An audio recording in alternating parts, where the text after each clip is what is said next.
we did with the show. That's what it's all about, man. Just trolling the audience, I guess. It's a shame that that's more fun than actually watching the show. Oh, dude, it was even better when like that kid's dad started giving us money so that he would buy us a drink if we went off and bought him a drink, so he didn't have to get off. It's like, what do you guys drink? It's like, I think we're drinking Johnny Walker and Coke. It's like, oh, okay. Well, I'll get one, and you can buy yourself one if you get me one. It's like, okay. Apparently, they're making Asuka cut a promo tonight on SmackDown right now. I would not be surprised if she wins the TLC. I'm just saying that now. I did see a tweet that goes, Shinsuke should come out, translate for her, and just say, no speak English. Oh, that'd be pretty cool. Yeah, I saw they were going to have like a 3-woman contract signing or something like that. Yeah, very unimaginative stuff there. So, but in all seriousness, before you guys like disappear, I do actually think that Asuka's going to win that title there because she's so dead in the water. Well, they ruined her in the summer with Carmella, so... Yeah, unfortunately. And now look at Carmella now. Her whole gimmick is flossing in the middle of the ring. And you know something? I'm all for Asuka winning, but it's a shame that it's going to have to be at the expense of, like, Becky Lynch's fire right now, you know? She's hot right now, and... Becky and Charlotte will take themselves out. Asuka win via that, and then Becky wins the Rumble and goes against Ronda. There you go. Yeah, because I mean, we definitely need to see that match against Ronda. I think that would be a perfect scenario. Plus, I wouldn't mind seeing Becky in a rivalry right now with Charlotte without the title. You know, they don't need that. Well, not even. Just have Asuka make Charlotte tap or get the title. Whatever it's gonna be. Yeah. And then you have a Royal Rumble match of Asuka against Becky, which would be awesome. And having Asuka win, like Becky's so over, she wouldn't wouldn't need the win. And having Asuka get a lot of her credibility back, beating Becky Lynch would do wonders. Yeah, then Becky can just move on and challenge Ronda. Yeah, and then that would free up Charlotte to challenge Asuka for the title, because we know that's going to happen. You know that apparently Braun is in Austin, which is where SmackDown is tonight. So? Just saying. If he doesn't show up, it means nothing. Yeah, but he could be like returning to Mixed Match Challenge. I wouldn't mind seeing a WrestleMania rematch of Asuka Charlotte, considering their match last year. Or this year. Yeah, then Charlotte wins, LOL. And then Asuka wins again. By the end of next year, Charlotte's going to be a 10-time women's champion.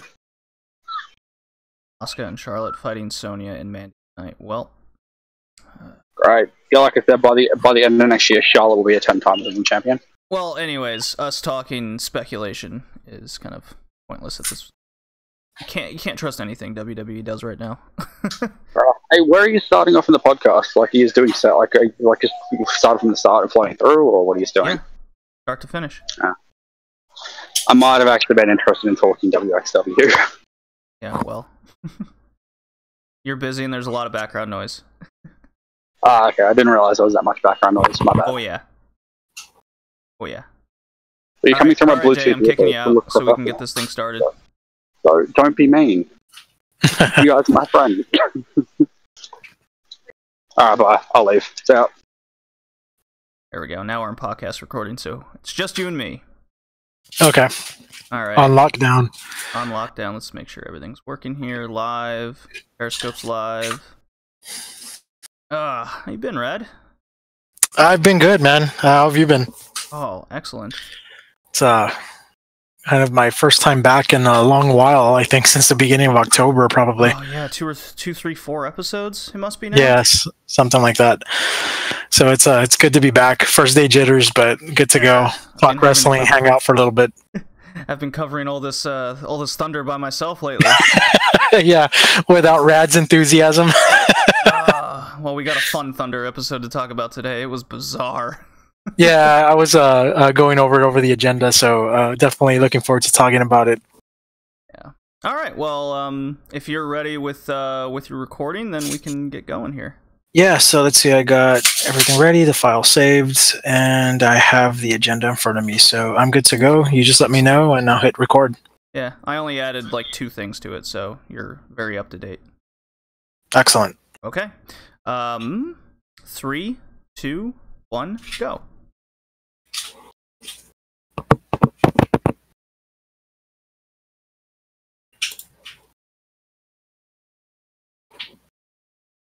Welcome, welcome, welcome. It's the Red Leaf Wrestlecast, episode 19. I'm your host, JD.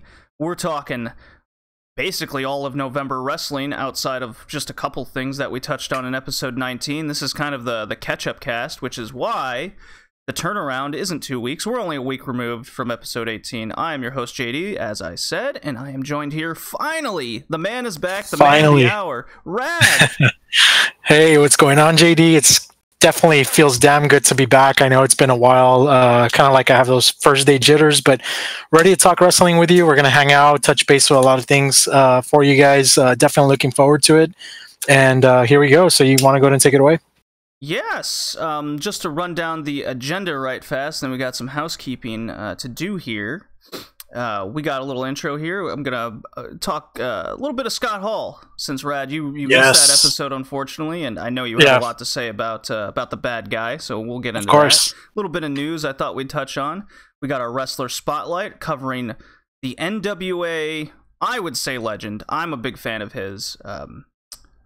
If you've listened to this podcast before, I have this weird love with the 80s NWA US title. Well, we're going a little bit further back a decade than that with Wahoo McDaniel. I noticed. Yes. 70s. We're going 70s. I think a time frame we haven't touched on yet. We touched the 60s with Bruno San Martino, I believe. Maybe the early 70s. I know we've touched on 80s and obviously the 90s. So that'll be fun to talk about. We got the indie scene, and I'm just going to list the promotions we're going to cover on this cast, so if you're interested, stick around. Noah Global League finished, which is their version of the G1. Stardom had a few good November shows with the completion. Gotta calm down here. Completion of their tag league, featuring your girl B. Priestley in the final. Right on. Yep. RPW live at the Guildhall. Progress Chapter 79. WXW had their fallout from Broken Rules in a live show in Hamburg, which is kind of their home away from home from Oberhausen. So a bit think of Starrcade, but mattering. Yeah, modern Starrcade. Yeah. Impact Wrestling from November. We haven't talked Impact in a long time. I know a lot of good stuff has been going down in Impact Wrestling. So I'm a fan of what's going on now. I just wish more people would watch it as usual. And I know you definitely tune in. For the first time, we're talking MLW, Major League Wrestling. Rad, I don't know if you remember, but I briefly mentioned MLW starting over the summer, and I was kind of keeping my eye on it. Well, now's a good time to kind of start on it, since Lucha Underground finished, and we need more Lucha in our lives. Oh yeah, definitely. Yeah. I agree with that. Tier 2, got some news here. CMLL, I was convinced via some Lucha fans we got on this cast saying CMLL needs to be included in our Tier 2 now, being that they've kind of stepped up their game. The Lucha Revolution is strong, and with the contract promotion kind of deal they got with Ring of Honor New Japan, it only seems right. And with the way a lot of things are going, I have agreed with them, and CMLL is into Tier 2 now. A little bit of WWE news, like usual. We're just going to talk some NXT here, and maybe, Rad, if you have any input over the main roster, feel free. I'll probably ask you a couple questions over maybe Becky Lynch or somebody. Just straight up. And then finishing off with WCW Thunder, episode 13, 2 weeks until Spring Stampede 1998. That'll be good. Good. And for all our listeners out there and those joining us in the live stream via its YouTube, Periscope, Twitch, Mixer, all welcome. And if you've noticed, we got some new podcast artwork, and on all the social medias as well. We got new logos. That's all from my boy Mason Craig here, who's kind enough. Craig specifically was kind enough to do it all for us. He did a really good job. Brad, what do you think of the new logos and everything? It looks good. I definitely noticed that on Twitter, so I like it. Yeah, I'm very happy for him. It looks rad. It looks rad. So if you enjoy the artwork and you're a fan of it, go hit him up on Twitter, twitter.com/MasonCraig. And if you, he also runs a Twitch channel, so definitely go support the guy. He was a big help for the podcast. So with that being said, let's get into talking some Scott Hall, Rad. Yeah, absolutely. I just want to thank you for allowing me to at least do this piece. I know I missed the last several episodes, and on one of those episodes, we were supposed to touch base on Scott Hall in the spotlight. So I guess I just want to go and start off by saying that Scott Hall, the bad guy, aka Razor Ramon, is one of my favorite wrestlers of all time. At the same time, he is also one of the greatest wrestlers of all time. Has roots starting out in the AWA. I know he was a tag team with one of your favorites, JD, Mr. Perfect, Kurt Hennig. Oh God, yeah. Yeah, a lot of history there. Started at a very young age. Coming up with the AWA. Then he moved on over. I know he had a brief stint in World Championship Wrestling as the the Diamond Stud when he was walking around. That was some funny stuff. Of course, it didn't hit as big as until he got to the World Wrestling Federation as Razor Ramon, and that's when his career pretty much took off. Had some incredible matches, especially in the mid-card Intercontinental Championship title scene. Famously known for his ladder match against Shawn Michaels at WrestleMania 10. Incredible match.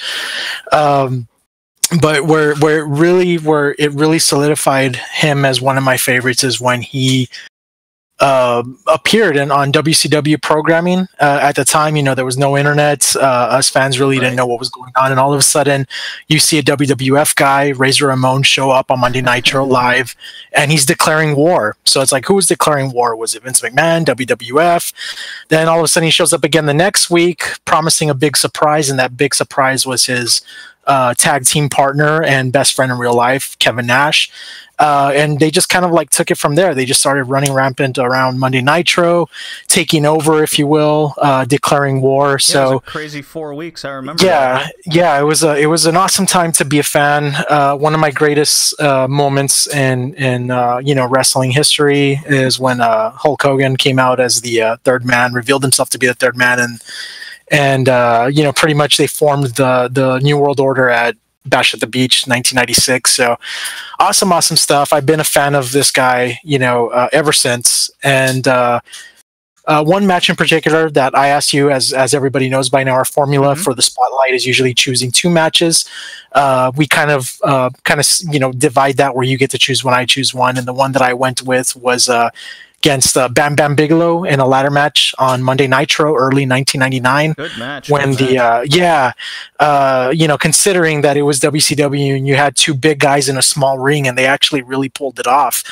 One of my favorite matches of that year. I enjoyed. I used to watch it back and forth. And what makes this match very cool, I know I touched base with you on this, JD, was that it's kind of legendary in the sense that he was wearing his Razor Ramon elbow pads underneath his Outsiders elbow pads. So I don't know, maybe it was his way of just kind of reminiscing from where his roots were doing the ladder match in WWF, or if it was kind of just like a good luck thing. But it was the purple one with the gold razor. So that was really cool. That was pretty cool to see in that match. I remember marking out when I saw it live. I was like, holy shit, it's the Razor Ramon elbow pad. So that was really cool. But yeah, damn good match. It ended with Goldberg coming out, taking out both of them. Everybody was trying to taser everybody. It was funny stuff. But they're taser heavy. The whole stipulation of the match was to get the taser. To get the stun gun. That was the whole point. And then suddenly, Bam Bam gets the stun gun. So then Scott Hall gets a stun gun tossed to him by who was it? Disco Inferno, who was his lackey at the time. Yeah. So that was Impact's Thanksgiving episode. Cool. I was like, oh my god. Are you serious? I didn't know that. Yep, that's pretty cool. He was randomly... that's when you mentioned in the chat that Disco Inferno, you can't escape him, right? He always shows up everywhere. Even Don Callis was on commentary going, careers have been ruined by wearing this turkey suit. Who would you like to see? And he goes, well, if anyone's gonna do it, it's got to be JD Gilberte, and it's got to be Gilberte, and he'll wear that turkey suit, and we'll never see him again. Oh man. So that was pretty funny. But yeah, Scott Hall to me, I have a lot of good memories with the guy. His promos were always on point. his confidence. He wasn't. Oh, he just oozed machismo. Yeah, machismo. There you go. He's a diamond in the rough guy. This is a question I had for you. Why do you think he was never world champion? Oh man, that's a good question. I think it was just maybe being in the wrong place at the wrong time, because during his prime there was just a lot of other I guess what the company perceived to be bigger stars, and that's who they went with. So he was kind of always stuck in the mid-card tier championships at best. But you know, that doesn't really take away from his career, because I think it just brought more prestige to the Intercontinental Championship at the time. I think so as well. Yeah, and I think he did the same when him and Kevin Nash were World Tag Team Champions in WCW. I mean, we had a heck of a tag team division with the Steiners, Harlem Heat, so on and so forth. It was just a great division at the time, and I think again, just wrong place at the wrong time. But again, what he contributed to the sport of professional wrestling is definitely not forgotten. It's a shame that he was never world champion, but I'm proud to say I'm a fan of his career either way. Yeah, I'm very much the same with a guy like Mr. Perfect, and he's another one that falls within the same category. Even someone along the lines of Jake the Snake Roberts, who never even held a singles title. Yeah, I found just every time I think about it, I go, whoa, really? So I have a funny story. I actually met Scott Hall for the first time, being a fan of his all these years, barely 2 years ago now. It was when WrestleMania was in Dallas 2016. I attended the WrestleCon, and one of the main draws for me to go to that was Scott Hall and Kevin Nash. So I got to meet Scott Hall for the first time, and now I have my little girl, my daughter. So I introduced my daughter to him, and I said, hey, she's a little, Outsiders Wolfpack fan. She threw the too sweet. It was so cute. She must have been like about 6 at the time. I will say he was just one of the nicest guys. He was talking to my little girl. Yeah, he's super nice. He's really cool. And what I think is funny is that he kind of spoiled, because that WrestleMania is when Lita revealed the new women's championship. They did away with the Divas Championship title, but it wasn't really announced or talked about, at least not before the actual event when it happened live. And he kind of gave my little girl a hint, and he said something along the lines of, oh, I hear they're going to bring in a new women's championship. You might want to check that out. So I thought that was funny. I didn't really understand what he meant. And then a day later, we were at WrestleMania, and sure enough, Lita introduced the new women's title. So that was really cool. He kind of gave a hint and an insider scoop, spoiler, if you will, to my little girl. But very cool guy, very nice. And just a shout out to Scott Hall. He's the man, the bad guy, the outsider, the lone wolf, however you want to know him as. He's awesome. Yeah. Well, that was a good trip down memory road. I always like hearing stories like that. Well, let's get into some news. I'm curious to what you think. Previous podcast, I spoke about Walter, my man, signing an NXT UK contract. I was kind of split on all that and what it means. Right. Yeah. ACH signed an NXT contract. Well, we got some more contract signings here. PCO, at 51 years old now, has signed with Ring of Honor, his largest wrestling contract he's ever signed in his career. Oh, wow.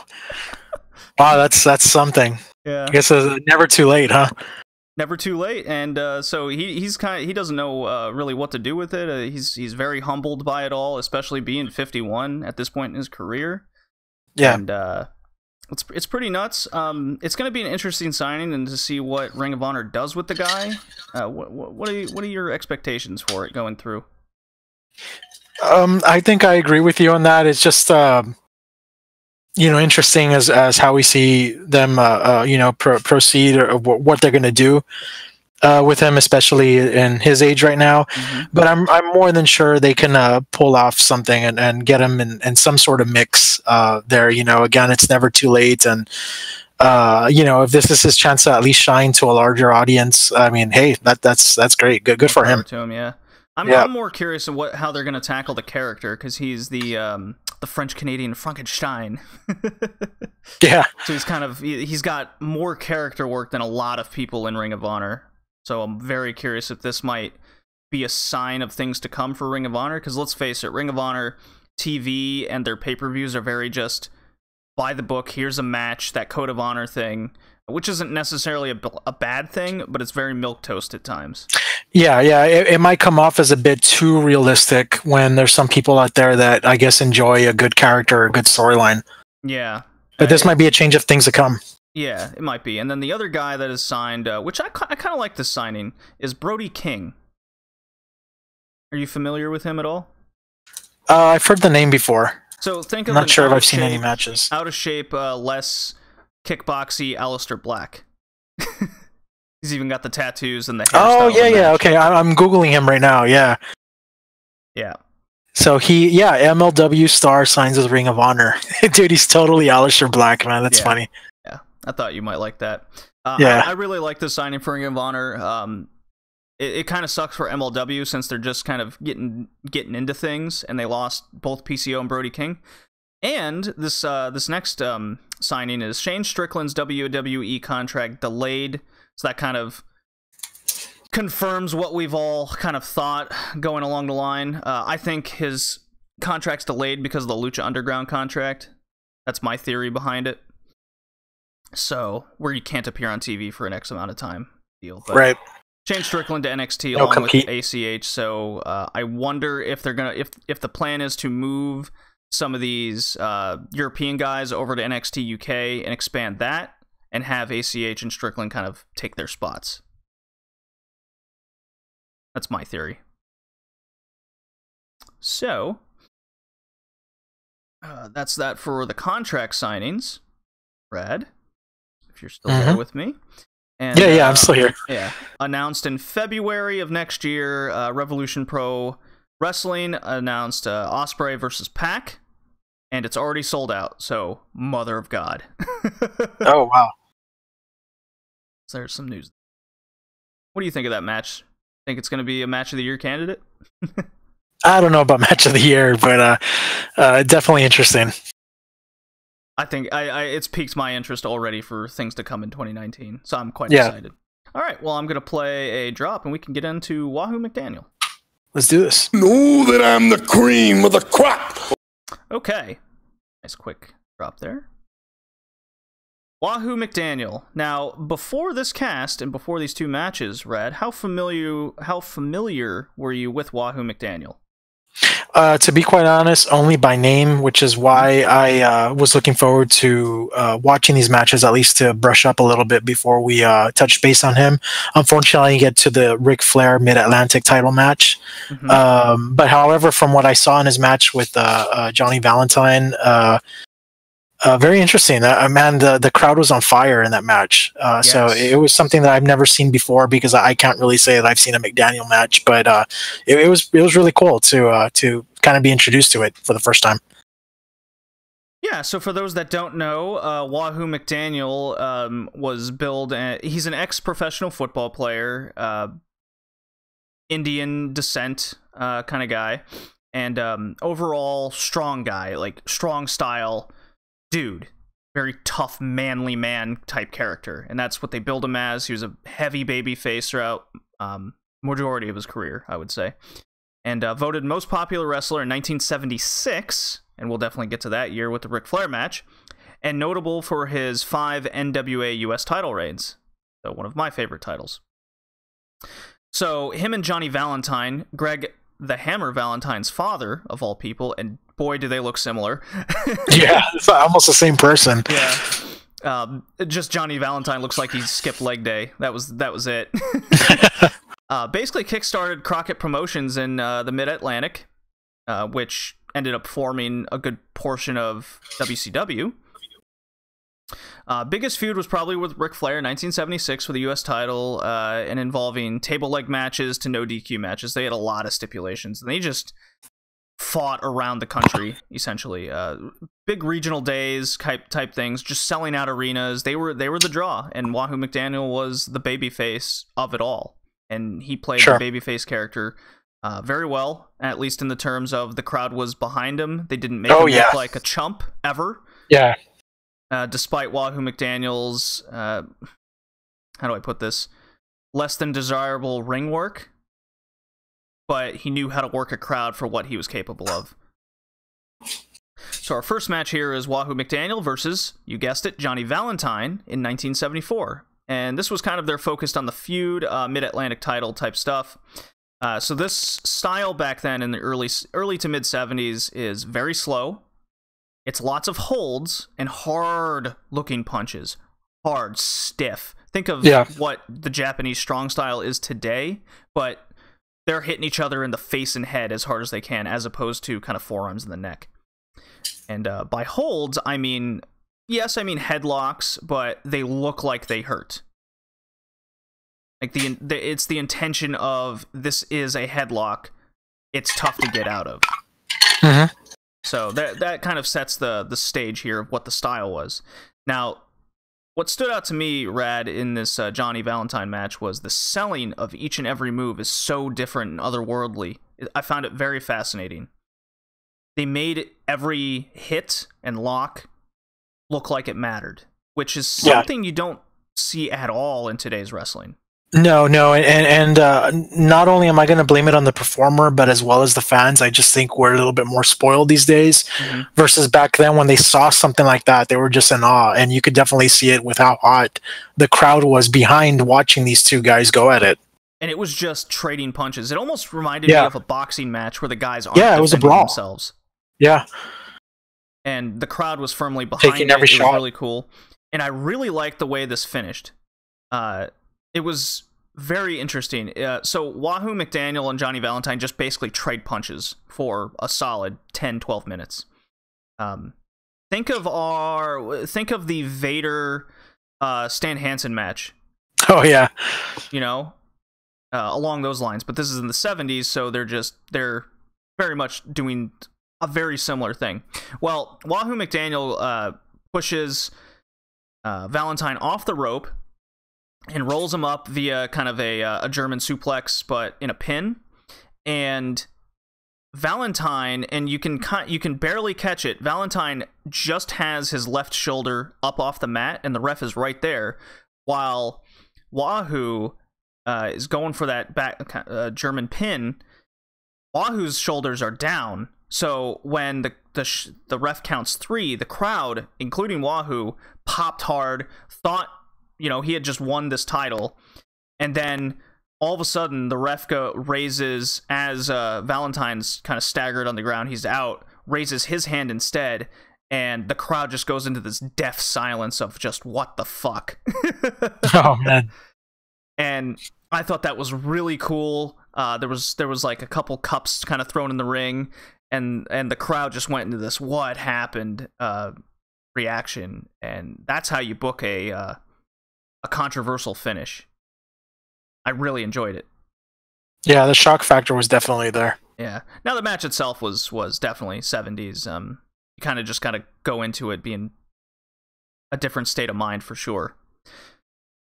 The next match is very different because it involves Ric Flair for the NWA title, Mid-Atlantic title in 1976. So we're 2 years removed now from this.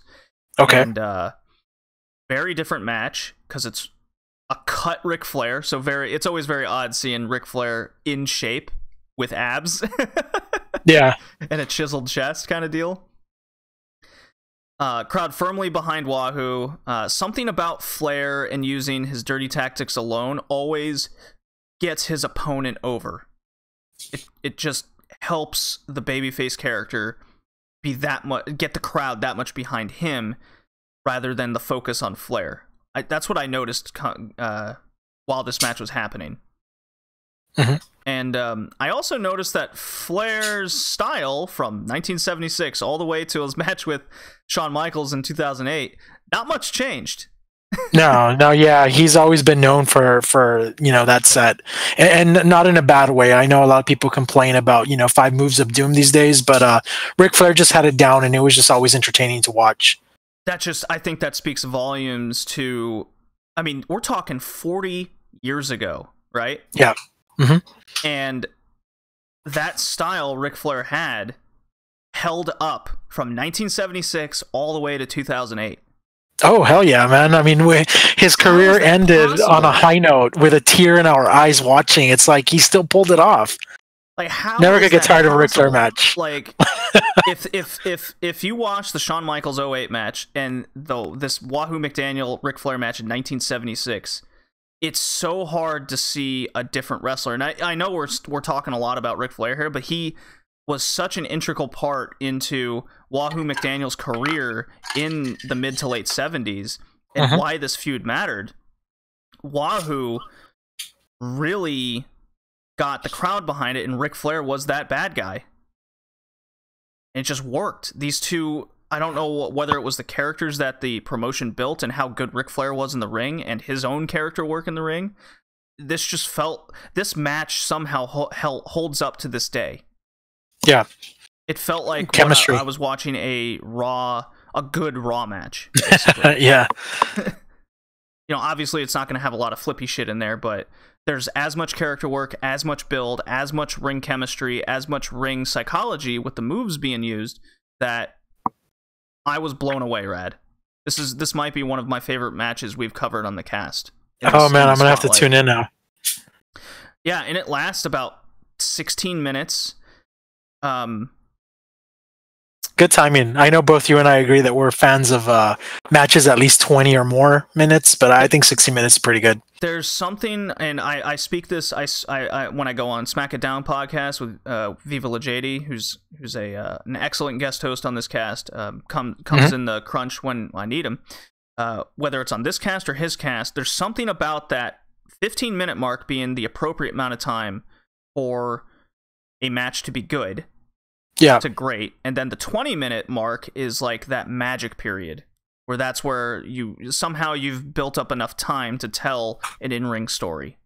That's exactly what it is. And I think it finally brings in or reels in the audience, and they're just totally focused, tuned in into what's going on. And I guess that's when the two performers in the ring have the crowd in the palm of their hand. And that's what you always want when watching a wrestling match. It's not that hard, WWE. Yeah, I know, really right. And being that this match had very little to it, but everything mattered, I was just engrossed. And so there was a good chop battle exchanges. So one Wahoo chop would just take Flair out. I think my favorite bump was Wahoo so Flair chops Wahoo in the corner about 3-4 times, right? And you can hear it clear as day. And then Wahoo kind of posts the shoulders back to get his, presence, I'm the bigger guy in motion, and just overhand chops Flair so hard that Flair kind of throws himself over the top rope to the ground. Oh shit. I was like, holy shit. Damn, and then there's it's pretty high. Yeah, and then there's a post shot where Wahoo pushes Flair into the post, and NWA style, Flair gets busted open. And this was kind of that turning point where Wahoo was on Flair's ass. And so there's 3 straight moves right after that where Flair's bleeding, and Flair's just putting his foot on the rope just to barely escape. There was even on the third one, he kind of motioned himself closer to the rope. And then on the after that third straight pin, Flair kind of rolls to the outside, knocks Wahoo down shoulder block style, and then uses his foot on the ropes to get the pin. And it was just pure heat. Everyone hates Flair. Everyone feels bad for Wahoo for getting screwed over because he had him beat for that title. Yeah. It's like, oh, I fucking love that. Like, to me, this is the perfect kind of setup match for what we'd know as a pay-per-view match where Wahoo could win or Flair just gets one over again kind of deal. Made me really respect Ric Flair even more than I already do, and how Wahoo McDaniel, with his limited set, was able to time everything right. I don't know whether that was on the other guys he was facing all the time, being that much better veterans, whether Johnny Valentine or Flair would just say, okay, now it's your turn kind of deal. It very well could be, but from my eyes and what I was seeing on the screen, that's what I took away from Wahoo McDaniel. Yeah, I gotta take a look at that match. Yeah, it's it definitely holds up to this day. I quite enjoy it. So that's Wahoo McDaniel. As Travis said, the best Indian to ever wrestle, even better than Strongbow. Oh wow. Yeah. There you go. I can't argue. I mean, he's definitely better than Tatanka, I would say, even though I love Tatanka. Yeah. But he's the first one I think of. Yeah, well, Tatanka definitely took a lot from Wahoo McDaniel, and I definitely saw a lot of that in this match. Okay. Yeah. There was even a point in the Ric Flair match where Wahoo did the Indian dance around Ric Flair, and that was like his even bigger chop moment. I mean, Wahoo McDaniel was basically just overhand tomahawk chops. That was who he was. But that's all he needed. And it was the 70s. That's all he needed. Yeah. All right. That's how it was back then. So, I think that does it for the spotlight. Very cool stuff. We're 30 minutes in. Yeah. Good spotlight, too. Yeah, I've been dying to do more NWA guys. And, because I did the Mountie on episode 18, and that was just kind of Oh, fun. are you serious? Oh, man. Yeah. Yeah. That's pretty cool. Shout out to your mom. I know she's quite the fan of the Mountie. So. Well, we watched the WXW show, and when we saw PCO, she goes, "Why does he look familiar?" And I go, "Well, he was tag team partners with the Mountie." And she's like, "Oh, I love the Mountie." So we started talking that's hilarious. about that. Yeah, that's pretty cool. Yeah. All right, so I'm gonna play. Let's see here. Yeah, I'm gonna play this drop, and that'll get us started on the indie scene. You got it.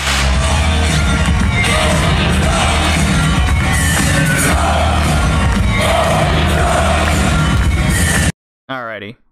So this is just quick housekeeping, essentially, because there's not much to talk about here. Just I'll just ask you what your thoughts of each thing is. So Noah Global League finished in a 4-way tie for Block B due to win-loss kind of scenarios here. Kiyomiya, the 22-year-old, wins Block B. So that's kind of shocking. Earlier in the tournament, he got a shock, kind of got one over on the champion Sugiura. So that was something I talked about previously. And then Marufuji technically won Block A, but he had to pull out due to shoulder injury. The dude looks like a fucking mummy right now. He just needs so much time off to heal. Yeah, he's only 37 as well, so he should have plenty of time left in the ring, but he definitely needs time off to heal. So instead, there was a 3-way dance due to a tie in second place between Keno, Nakajima, and Kohei Sato, of all people. He was the guy I wasn't totally fond of in this entire tournament. The finals ended up being Nakajima versus Kiyomiya, which I thought was good, but I wasn't too impressed with the match, nor most of the matches in this tournament. I kind of tuned out after a while. But the match went 18.5 minutes. Kiyomiya wins the whole thing, so the 22-year-old in a shocking Global League win was great, but I would say my takeaway match from the entire tournament was Marufuji versus Keno from day 2. So, oh well. Oh well. What do you think of this young blood getting the big win here? I think that's a good move. It kind of puts them on the map and brings a little bit more awareness to what it is that they're trying to do. Just creating new stars. I'm always all for that, no matter what promotion, whether you're independent or mainstream. I think it's always a good thing. So, definitely in a tournament, if you will, like this is the perfect platform to establish these new stars. I would agree. How about that? All right. So, Stardom in November.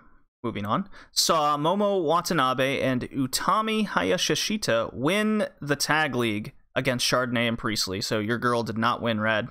Oh man, yeah. But it was a pleasure watching them on social media. So B Priestley looked really good in this entire tournament. Chardonnay looked off at times, a little out of place. I don't know if that was a chemistry thing or whatnot, but I did see a good match, her against Utami in a singles match, so that was good. Yeah, she's definitely getting better. I know she's nowhere near the level of at least B Priestley or anything like that. She still has a lot of work to be done, but she definitely has a future. And I guess because of this thing that was going on in Stardom and her tagging with B Priestley, I think it's kind of elevating her career and bringing more awareness to her existence. So that's great. I mean, I want to say I've been following her since she was managing Bubblegum in a small UK promotion like years ago on YouTube. So it's really cool that I've been seeing her kind of start from the ground up, and I think now she's really making it. So very awesome to see of Chardonnay. Good deal.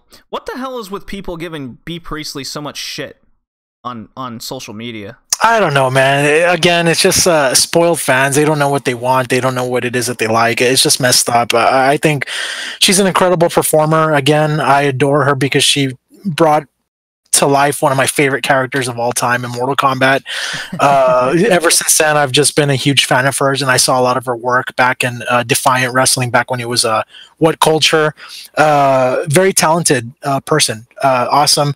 Heavily improved in the ring in 2018. Oh, yeah. She heavily improved.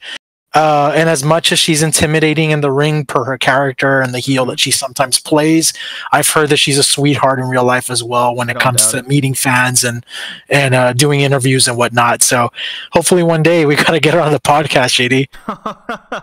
Well, if you can swing that, pull some strings. Oh, me? I'm sure she's in high demand. But anyway. Yeah. So then Utami and Momo went on to challenge for the tag belts, owned by Jan, the team, Jan. That's Tora Natsuko and Jungle Kiona. Jungle Kiona, a woman I've been heavy on in recent months. She's just been outperforming and getting something she's doing in the ring just works. And her brooding kind of style is very much kind of her own compared to everyone else in Stardom. Yeah. So good stuff there. Utami remains a massive star in the making.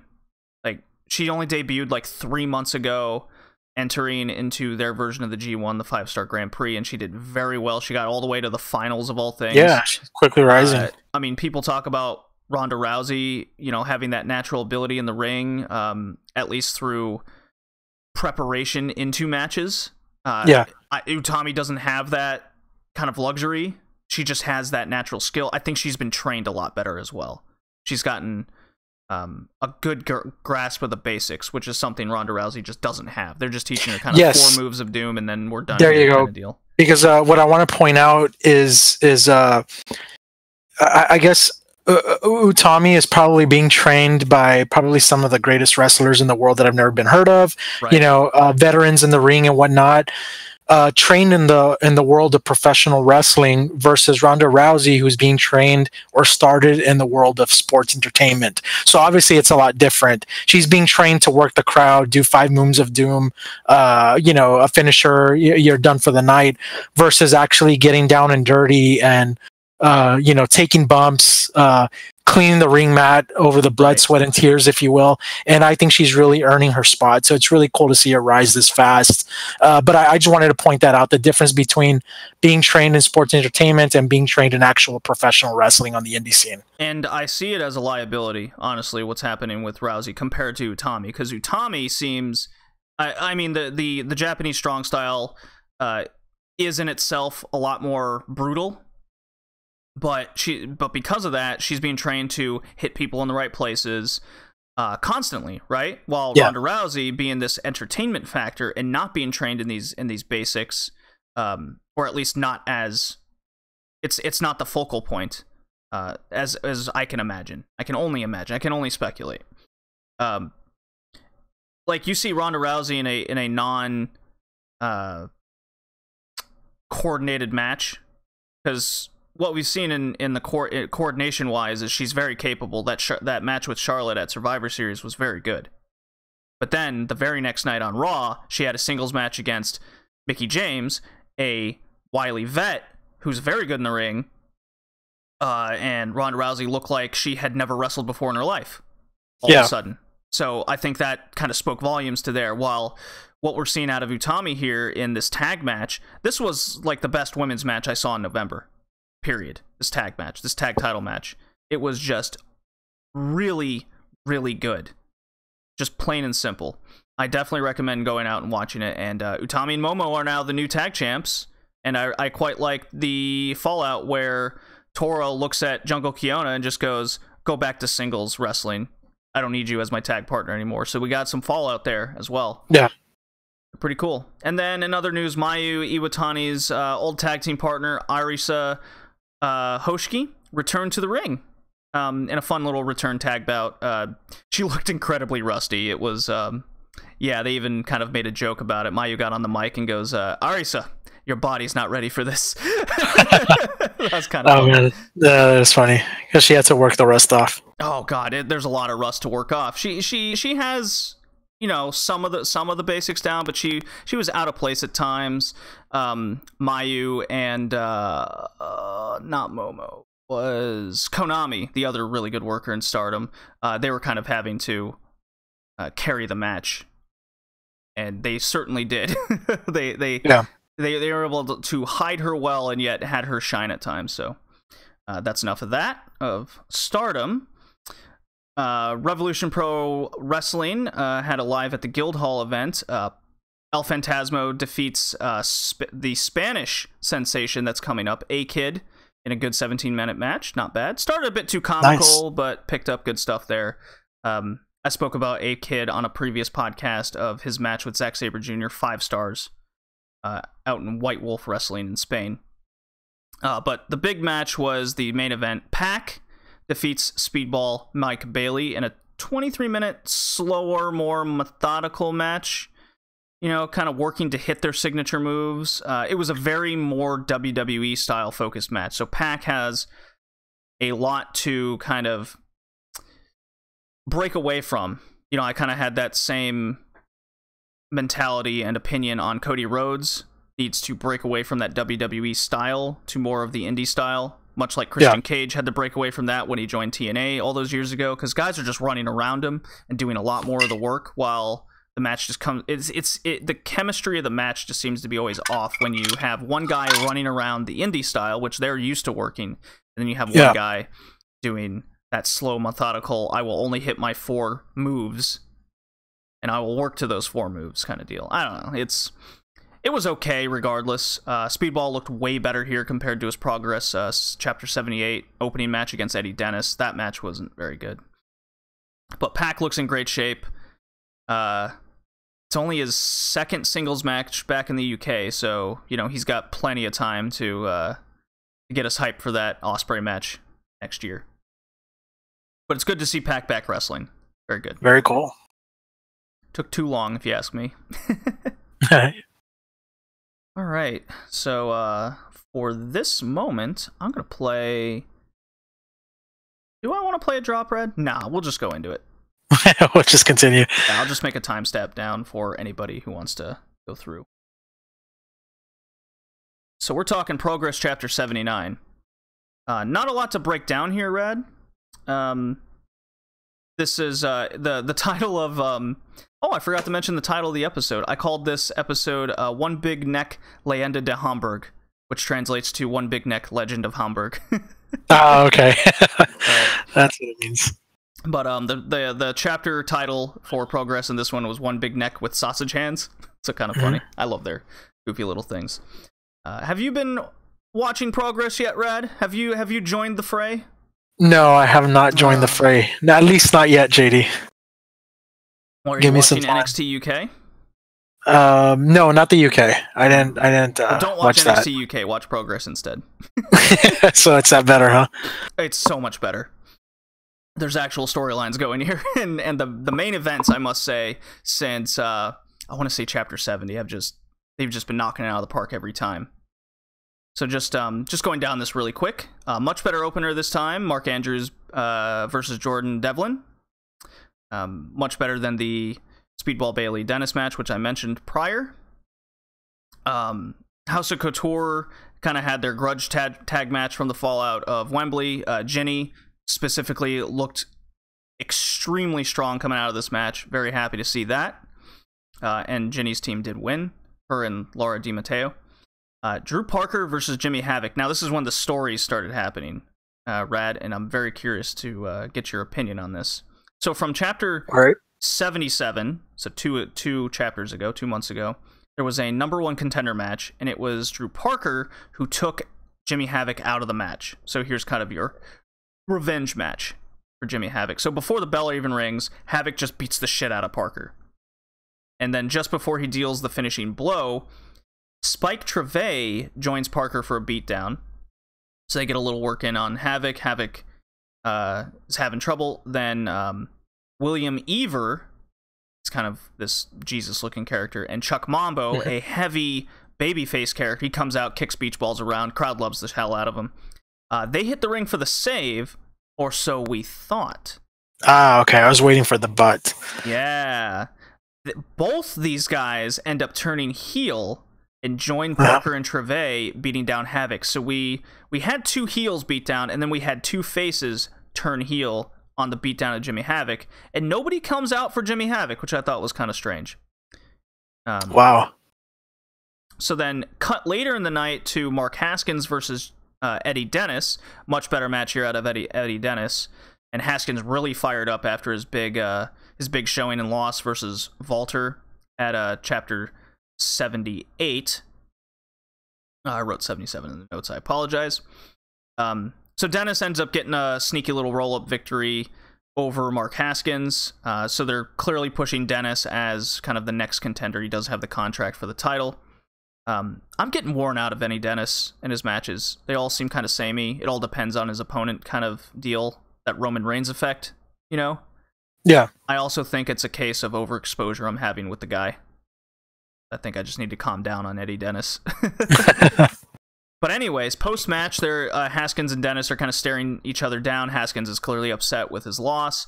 And then the 4 guys come back and beat the shit out of these 2 now. What's going on? Damn. Yeah, I've been calling them the Young Bloods. Yeah. Because apparently, commentary was saying this, that Drew Parker had a kind of call to arms, tired of all these older vets constantly getting the opportunities to be on the show all the time. And, sounds familiar. Yeah, and they're trying to have, you know, get their word in. So what do you think of these 4 young guys beating the hell out of kind of the veterans of Progress here? Hey, it's all about storytelling, and I think maybe this is the beginning to a program, some sort of rivalry, if you will. Again, it sounds familiar to maybe a not so well received rivalry between the New Blood and Millionaires Club. However, it sounds like it's definitely work here. So I think it's a good thing. Yeah, it definitely was the selling point of the chapter, because without this, it would have just been kind of bare bones and just here's a match kind of mentality, very NXT UK mentality. So then on to the main event. David Starr looks for revenge in the returning Travis Banks in his interference from chapter 78. Why do I keep writing 77 down? My bad. So, what happened there was David Starr and Jordan Devlin had David Starr and Ilya Dragunov had a singles match, and then Travis Banks made a surprise appearance and interfered in the match and beat the hell out of both of them. So Travis Banks is back from his shoulder injury, and he's got some sick new pants on. I always love new sick gear when they want to kind of change their character up a little bit. Yeah.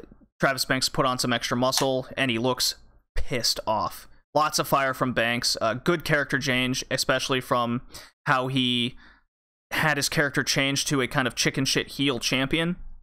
So this introduces a new Travis Banks to us, and I really liked seeing this fire out of the guy. Made us really care about Travis Banks again. And David Starr just, he was kind of taken aback by this at the start of the match. And as the match went on, David Starr starts getting more and more fired up. So this was really good character work by David Starr and how the match went on. I loved it. Lots of fun British strong style going here. Banks does get the win and tries a post-match beatdown. Even security was coming down to the ring. Banks were beating them up. And then the night ends with David Starr does a big clothesline to Banks. Good match. Lots of hard hitting. Lots of being just fired up all the time. You saw a lot of good spirit here. I had Jay's into watching Progress now on a regular basis, and he's like, this is the best David Starr match he'd ever seen. So good stuff there. And he's seen quite a few David Starr matches. I love this main event. It was balls to the wall awesome. And the babyface comes out on top at the end of a show. Go fucking figure. Oh, man. What a thought that is. Yeah. Don't make your babyfaces look like chumps. To me, that's Wrestling 101. So we have the Youngblood beatdowns and the return of Travis Banks. What do you think, Rad, this means for Travis Banks going forward, especially considering NXT UK wants to use a lot of them? That's the word is. And David Starr loses again with an opportunity to maybe be moved up. What do you think's going on here between the two guys? Oh man, well, if if losing means moving up, I say yeah, sure, why not? As far as Travis Banks is concerned, I think change is always good. Whether it's becoming a better face or an even better heel, I think it just elevates the performer's character. We've seen it work in the past, so I think it's going to work here with Travis. Excellent. Like your opinions, right? This is why I have you on here. Absolutely. Well, it also makes sense. It also makes sense. I think I also may paint a picture to make you think a certain way. Who knows? Yeah, because I didn't see progress, so I'm kind of just basing it off of what's going on with the with what you're talking about and what's on the agenda. So, but I like it. I think it seems like really good TV. So. It's progress wrestling is what Ring of Honor should be, is my opinion of it. Where you have solid storytelling and you nail your main events for shows. So there you go. Now on to my favorite promotion in the world is WXW, and I am definitely going to play a drop for this. Sweet.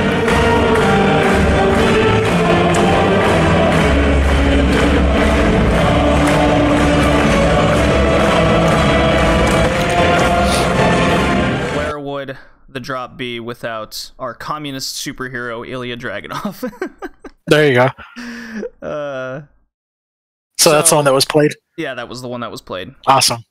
So coming off Broken Rules, Ilya Dragunov beat PCO, so he kept the interim title. And just to catch you up on Rad of what's happening in WXW right now, as maybe you remember, but Absolute Andy was injured going into the triple threat match for the title. So Ilya Dragunov and Bobby Guns had to fight for who's going to be the temporary champion, basically. Oh, yeah, of course. Okay, so Absolute Andy didn't technically lose the title. He's still the champion, but WXW needed a champion to carry the belt until Andy could come back, and then they could say who the true champion is. Well, this was the event. Undisputed real champion. Yeah, the undisputed champion, basically. To me, they call it the undisputed WXW title, right? Well, that kind of brings that name back to relevance. I don't know. Maybe they did that on purpose, maybe not. It's WXW, yeah, probably. They probably did.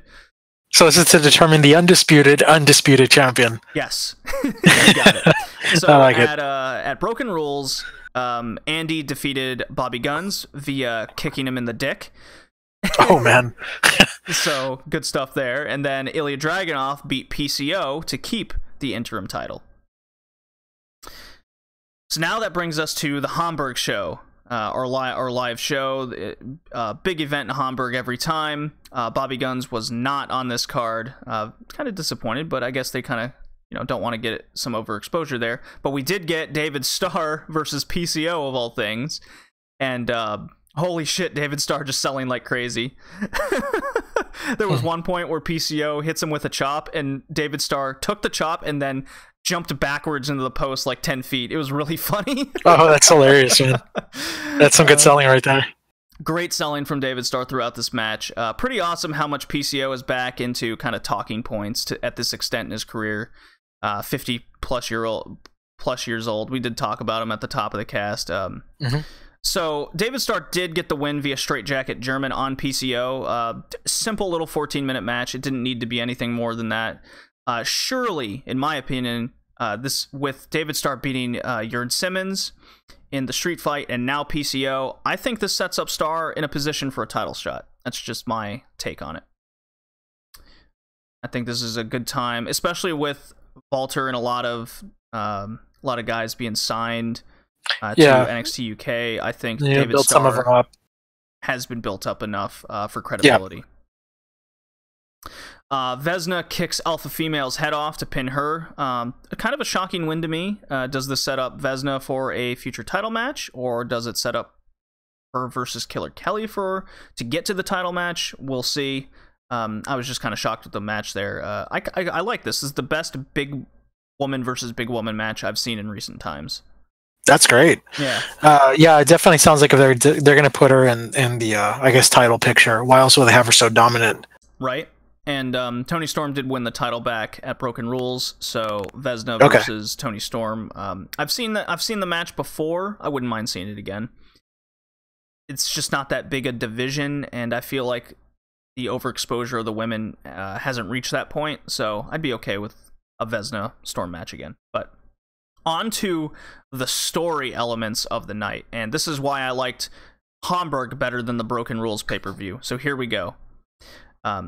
Rad, you remember All Ani turning heel and joining Tarkan Aslan and the split of Rise and all the Rise storytelling going on? Yes. Well, here we are. It's Lucky Kid versus All Ani for the mid-card title, the shotgun title. All Ani does defeat Lucky Kid via surprise roll-up, and here's how it went down. Pretty good mid-card working match. Good amount of Arslan interfering. At one point, he leaves the symbolic brass knuckles that he's been using kind of in the corner of the ring. At one point, Lucky Kid does a couple moves, and the ref takes a bump. He's off to the side. Lucky Kid falls next to the brass knuckles. So he's like, oh, what are these? And he reluctantly decides to use them. He then puts All Ani in the crossface finisher, and then... and in between, Arslan tries to interfere. Rise comes out. They kick Arslan back to the back. They chase him off. So then the lights go out. So I thought, in my mind, Arslan turned the lights off, right? To the whole arena. Mm-hmm. Then they came back on. And who's in the middle of the ring but Damak? Oh, wow. So he came back. He is back from injury, and he's just staring Lucky Kid in the face. Big stare down here. All Ani rolls him up for the win. Arslan, All Ani, and Mac join up. So just, and for those that aren't familiar with Damak, he was the German guy in the Cruiserweight Classic a couple years ago. And member of Rise, and he got injured earlier this year. It was kind of a bad timing for the injury. I think, really bad timing. I remember he was like right in the middle of pecking order and storyline going on. Yes, exactly. He was set up to feud with all of Rise going forward, maybe start his own Rise. I'm pretty sure like this is what WXW had in mind for people to turn and join Mac's side. Well, they kind of, I guess, pulled an audible with the injury, and now that he's back, he's joined Arslan and All Ani, kind of this offshoot of Rise, and I'm wondering if this is going to set up a John Klinger return somewhere down the line, sooner rather than later. Oh man, it all sounds really good. Because Arslan used to be part of it, and he was with Klinger. Mac was definitely a follower of Klinger. Mm-hmm. Who knows? The more I think about like Klinger leaving, the more I'm so sure that it's a work, and how it all went down. Yeah. Yeah. So I really like it. Good. I really miss returns like this in a lot of like Western wrestling.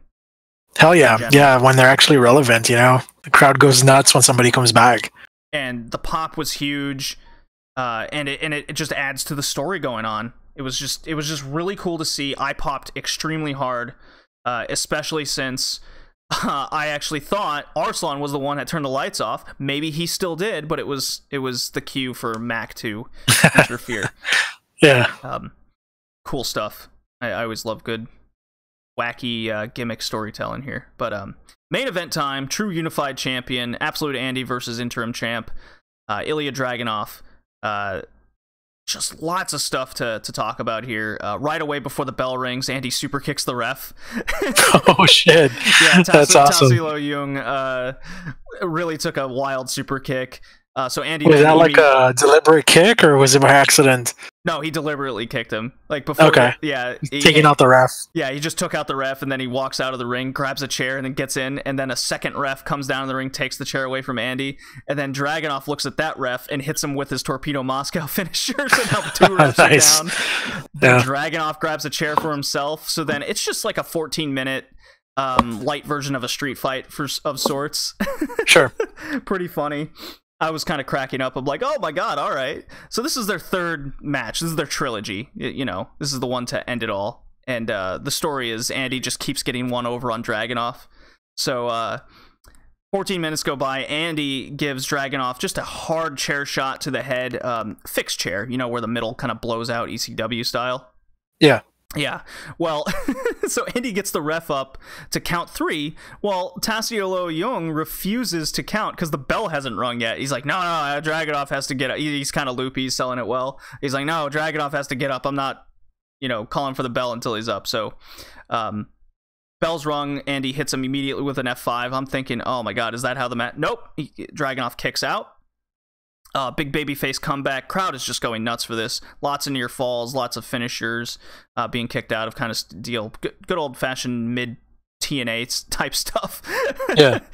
Then another ref bump from Tassilo Jung. So bear in mind the second ref is still out during this time. He's outside the ring, just on the ground. So some more back and forth there. Then Tassilo Jung is starting to get up. Andy has another chair in the ring, so he's trying to do the same thing he did earlier in the match. Well, Andy decides to slap the chair, throw it, Dragunov Eddie Guerrero style, and goes on the ground. Oh, man. So, Tassilo Jung's like he's going to disqualify Ilya. Ilya's convincing him to, no, don't do it. The second ref is up and he's like, no, he Eddie Guerrero'd this moment, don't DQ him, kind of deal. So both refs are then discussing. Dragunov turns around, gets kicked in the dick, Dominator. Oh, man. So just like how Andy beat Bobby Guns at Broken Rules, now he's beaten Ilya and he's your true unified champion. I love this booking and match. It was just so much fun. It felt like an old kind of WCW gimmick match. Definitely entertaining. Wow, a lot of stuff happened. Lots of stuff happened. It never felt boring. All this in-match storytelling going on. Andy is just being super dick extraordinaire. He's pulling off the Eddie Guerrero stuff and getting heat for it, which usually is the other way around. Like, if you have anybody in WWE Ring of Honor or something do this, you would cheer the guy. But for some reason, with who Andy is and how he does everything, it's just working for the guy. Yeah. I hate him. He's a heel. I hate him, but I love his ring work. It's super fun. So that sets up a lot of story going into the anniversary show, which will be at the end of the year, and that will finish off 2018 with British Strong Style against Ring Comp. They're showing up at the anniversary show. What does this mean for Andy defending the title at the anniversary show or the shotgun title going forward? Lots of stuff going on. Cool. It's super fun. I'm enjoying wrestling out of Germany. I hope WWE doesn't stick their fucking fingers involved and ruin this. No. Yeah, I agree. I'm extremely afraid they're going to sign up like half the talent and start their little NXT Germany, and wrestling's just not that big in Germany for it to matter. Yeah. Yeah. Maybe it'll be a like an NXT Europe and they'll go to Bulgaria and shit, but that's just me thinking outside the box here. Rad, you got Progress and WXW to watch. You need to get on this. Yeah, I do. It sounds really fun. I need to check that. You're not watching Raw. You're not watching SmackDown. You can replace that once a month with watching these shows. Screw it. I'll every Monday night I'll check out WXW instead. Exactly. That's what I've been doing. Why watch Raw when I can do 3 hours of one of these shows? Yeah. Raw's been especially bad lately. I keep reading about it. Yeah, it's totally bad. Totally awful. All right, so where does that bring us? Impact Wrestling. Holy Impact. crap. How familiar are you with what's going on in Impact right now? I've been following a little. Haven't seen a whole show in its entirety, but I've been checking it out and kind of excited what you have in store for us here. Okay, well, lots of interesting storytelling going on. It's definitely getting lower in budget by the day. You can definitely tell that. Unfortunately, but I think the product is getting a little bit more entertaining, so that's a good thing. The product is getting more and more consistent. I would definitely like to see more consistency in who we see on screen. We're seeing a lot of one-off wrestlers. I think too much. Considering of what Impact is, the ratings are still in the lower 100,000s, which is garbage. I mean, that's cancellation numbers, and they are losing their Pop TV place. So they're I don't know. There's a rumor with WGN or somebody wanting to. So I've heard. Wanting to get him up. So we'll see. Ironically speaking, it always happens to them at the end of the year, and like at the beginning of the year, they're always like on another network. It's kind of like a recurring theme for them. Mm-hmm. So I'm a little worried for Impact going forward, but definitely their in-ring storytelling and what's going on is it's very engaging. So they had their final hour, which is kind of their monthly non-pay-per-view, I guess you could say. Yeah. Where they use their TV slot to have what would be the equivalent of a pay-per-view. So it was a fun opener of the Lucha Bros versus the OGs, continuing the kind of Latin America in-fight story. Lucha Bros go over. So that's cool. Moose versus Eddie Edwards stole the night, which I was not expecting going through. There was a crazy powerbomb spot from the ring to the outside on that level rampway. And they kayfabed Eddie Edwards having a concussion and losing his goddamn mind. Yeah. So I kind of like that. So he's gone over the deep end. And then Killer Cross lost to Johnny Impact in a pretty underwhelming match, but fine enough, I suppose. It just didn't. I think that match should have stolen the night, but hey, Moose and Eddie Edwards really surprised me there. Do you think Killer Cross is ready for the top card? Because after seeing this, I wouldn't say it anymore. Well, I mean, was it his performance or was it how he was booked? Because from before, I've always thought of him as somebody that can pretty much carry it, in the main event scene. He definitely has the character work. I think he needs a little bit of extra work in the ring to sell me. Or maybe that's on Johnny Impact, Hennigan, however name he goes by this week. Maybe that's him just not having the chemistry with Cross yet. I mean, there were a few spots in the ring. That could be the case. I mean, I would say they're kind of like two different types of wrestling. So I don't know, maybe they just don't have the chemistry. Yeah, we'll see there. And then on to TV over the last few weeks. Eddie Edwards has now been entered into the Nut House, and Moose kind of provokes him in the Nut House. So Eddie Edwards is totally off the deep end. I think they're pulling it off well, rather than it's kayfabe, rather than trying to convince you that it's a real, like, he's suffering from real concussion problems, and they're just taking advantage of it. Maybe that's what makes it more fun. I think that's what makes it more fun, indeed. There's just something about that line that wrestling companies toe between the reality and taking advantage of that reality. This is a broken Eddie Edwards. Yeah, this is a broken Eddie Edwards, and I think that's where they're heading. So then something interesting else going on is Eli Drake has been cutting these Last of a Dying Breed promos. Yep. And I like this because he thinks... So do I. It clearly is a reflection of what he believes wrestling is and what a lot of people have lost, whether it's the mic skills and them performing in the ring to match their character. And I agree with this, actually. Yeah.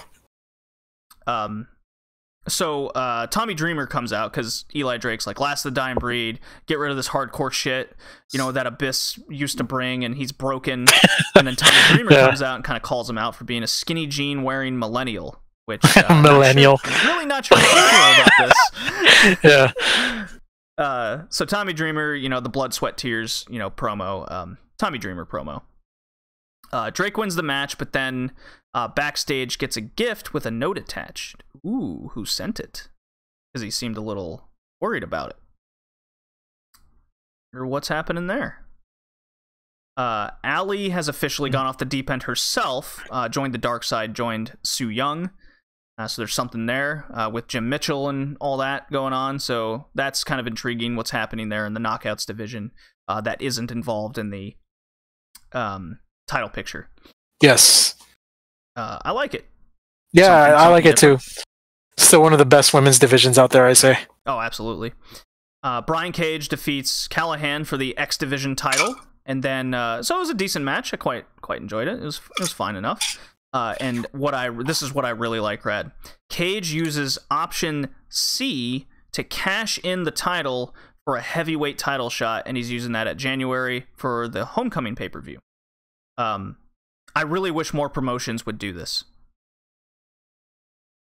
I think, as in choosing which or what they want to cash. So I think if a promotion needs a storyline or something and they want to push a new star into the main title picture, and that'll open up the mid card for guys to start going after something and making it more meaningful. Because they've used Brian Cage as this like unbeatable guy, but he has this title and they don't want him to lose to anybody, right? Mm-hmm. So he just goes, I'm dropping the title, I'm using this to get a title shot, and that immediately pushes him into the title picture. That immediately set up something for the mid card, and and Impact's using this to set up the Ultimate X match at Homecoming. There you go, perfect formula. Hell yeah, hell yeah. And this is something that WWE kind of has with their Money in the Bank briefcase, and I think it's something they can always pull off, but as we always know, that's not the case ever. It's really not that hard to book something like this, and I think you nailed it when you said that all this is going to do is create something new in the mid-card and elevate Brian Cage to the main event world title picture, so to speak. So, yeah, and here's my proposal. You have Seth Rollins as IC champ. He's not doing much with it. If he loses to Dean Ambrose or not, and he keeps that title, or Dean Ambrose gets the title, and then let's say Lesnar loses that red jam belt at Royal Rumble to whoever, Drew McIntyre, let's say, hypothetically, naturally, whether it's Dean Ambrose or Seth Rollins, they go, you can cut that feud off right there, and either of those guys just lay the title on the ground and go, I'm cashing in my IC title, I want a Universal title shot. And that immediately opens up the mid-card, and we know those guys are top-card guys. They're not mid-card guys. There you go. And that elevates not just one, but both of them to the top, because they weren't like done with the IC title feud, or their feud in general. Now you got something at the top to fight for. Yeah.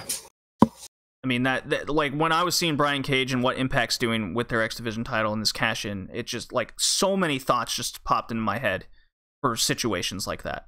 Yeah. So then, meanwhile, Killer Kross keeps advocating for Johnny Impact to accept his services for protection, because Killer Kross seems kind of lost. He has respect for Johnny Impact. He beat him. Austin Aries is no longer the man. He's not there. So he's kind of sneaking up on Johnny Impact during interviews, and he's like, Johnny, you want to hire me. I will do anything. That's awesome. Yeah, I love Killer Kross's promos. They're always just this weird maniacal, just look into my eyes. Anything. Johnny's like, no, I don't. No, get away from me. And probably my favorite, I think, overall story Impact's doing right now is the storyline of Tessa Blanchard now as the title and disrespecting refs and authority. Oh, yeah, I saw that. That's some good stuff, man. Within a matter of just 2 weeks, this has just come full circle, where Tyler Valkyrie had a match, and the ref in the back confronted Tessa Blanchard backstage, being like, you see these stripes? This is the uniform of respect, and you will do as I say in the ring. And Tessa's like, okay, whatever. I'll do what you say, and kind of brushes him off. Well, she jumps Taya after her match, and then chokes out that same ref. And all the refs come down the ring, and she's just like, she has him choking, and she's just staring at all the refs, and and then Gail Kim comes down and rips Tessa off him, throws her out of the ring, and Tessa's like, what the fuck happened? And Gail Kim's like, what are you doing to my division? So, and it's believable, because Tessa Blanchard is, she's big, she's very intimidating, so she looks like she could beat the shit out of some refs. Especially those refs they got in Impact. Yeah, definitely. So I think this sets up a Gail Kim special guest referee for their match. Yeah, that's where everybody was headed. When I initially saw that clip, I was actually excited and thought maybe Gail Kim will come off for like a one-off against Tessa Blanchard, but it definitely is for the special guest referee scene in that title picture. So good enough for me. I like Gail Kim being involved, and again, it all looks so real and believable. Mm-hmm. So. Yeah, I'm definitely down. So good stuff coming out of Impact in November. It's good. It's setting up their pay-per-view well. They have, 4 more weeks until the event, so that's a lot of build they can do. Definitely. Maybe who knows? Maybe it'll set up Gail Kim versus Tessa Blanchard in the future. That would be pretty cool to see. At least one more farewell match. Yeah. One more farewell match. I I mean, Gail Kim probably still has enough left in the tank. Oh yeah, she definitely does. So then that brings us to a promotion I've started building into, and that's Major League Wrestling, MLW. They're losing quite a few guys lately, but they have a lot of luchadors, a lot of that Spanish building feel to it. So we're covering episode 31, 32, 33, and you can watch all of their events on YouTube for free. Just like if you watch Impact on a week delay, it's all free on the Global Wrestling Network, Global Force Wrestling. So, yeah, I think I'm subscribed to them for their NWA content. Yeah, with all the old War Games and stuff matches. Yeah. So, Lawler, Filthy Tom Lawler, UFC guy, versus Sami Callihan in a Chicago street fight. Fun match, simple enough. Lawler wins. At one point, they used like a VHS tape to hit each other over the head. It was quite funny. That's awesome. Yeah, ECW style. There was a "Use My Sign" kind of moment, and Lawler hit Callahan with the sign. Oh, that's pretty cool. Yeah. Did that look like it was planned, or did a fan just take it? No, it was like a regular cardboard sign. It looked like it did nothing. It's funny. Oh, but they still used it nonetheless. Yep. There was a fun little post-match segment, though, because Simon Gotch is actually kind of part of the Filthy Squad, I guess is what they called. And he sells out Tom Lawler by tricking him into like a title match press conference, because he just beat Callahan, to the back filled with Low-Key's kind of stable. They call it like Promociones Dorado. And the whole group of them just beat down Tom Lawler. So, door closes with Simon Gotch laughing, and he like took a big payout from the woman that's part of it. So pretty good storytelling there. I'm surprised. It's really just MLW's main events that keep delivering. You know, they're like 16, 20-minute segments of the hour. While think of NXT's format, where they have kind of that beginning, here's some matches, we might build a mid-card title type thing, but it's our main event you come for, and MLW is doing a good job in that sense. 32, Low-Key defeats Shane Strickland in just another okay match. Ends again via pulling something, ripping something out of his opponent's hair, whether it's their hair, the ear. In this case, he ripped just locks of Shane Strickland's dreads out, just like how he ripped Daga's ear off from episode 30. So this is where it was weird though. Post-match, Shane Strickland kind of has a meltdown blaming management for this BS and this and that. And his mic gets turned off just as he was about to say, I'm terminating my MLW contract. So this is like a work shoot situation with his WWE contract coming, and he's out of MLW. That's where I took it. And then episode 33, Tommy Dreamer cuts another skinny jean wearing sensitive millennial promo. Oh, that's hilarious. Another one? Yeah. I guess this is like new post-retirement gimmick or something. Yeah, it clearly is. I'm like, man, like, the whole audience are millennials. Are you supposed to be turning heel here? Yeah. Or the quote-unquote millennials. And he beats Pillman Jr. So Tommy Dreamer goes over Brian Pillman. But the main event here, again, this was one of my favorite matches of November as well. It was the tag title match of the Lucha Bros retaining against WCW LA Park and his son, Hio de la Park. And just constant action, rad. This is if you were to watch one MLW match from like the last month, this is the one you watch. Just constant action from start to finish. Lots of good single square off action. Really cool to see LA Park can still go despite being, well, let's face it, fat and old. Yeah. He just seems to pop up every now and again, even in 2018. You remember a few months ago, back in the summer, he had that crazy match against Roosh in CMLL. Like, that's right. He has it. He was in the main event of AAA, their like WrestleMania. Triple Mania? Yeah, Triple Mania. There we go. Thank you, Rad. Got my back. So I'll be definitely watching MLW going forward. They have, I believe, this weekend coming up, two big 2-night events. So they have their middleweight title with MJF defending in like this ladder match, I believe, and then Conan's facing Low-Key because they got a big storyline going there. So, there you go, another veteran. Yeah, ring. I wonder how Conan's hip is gonna hold up in that Yeah. one. I'm a little worried for it, but hey, anything to take that title off Loki. I could see a scenario where Conan gets all of his luchador buddies to interfere, cost Loki the title, and then he just drops the title. He's like, "No, man, I'm retired. Screw this. Open forum, and anyone can go for the title now." And just take it away from Loki. Yeah, all this just to take it away from Loki, and Loki still comes out strong. The little man with the 7 foot voice. There you go. What did he go by in WWE? Oh man, I can't remember. Cavell? Something like that. Yeah, something like that. It was some weird name. So, that being said, that moves us into tier 2, which not a lot to say, so it'll go by quick. As I play. Oh, what do I play, Rad? Oh, I'm not stalling for all. I'll just play Marty Still. Why not? there you go. Can't go wrong. Never go wrong, so.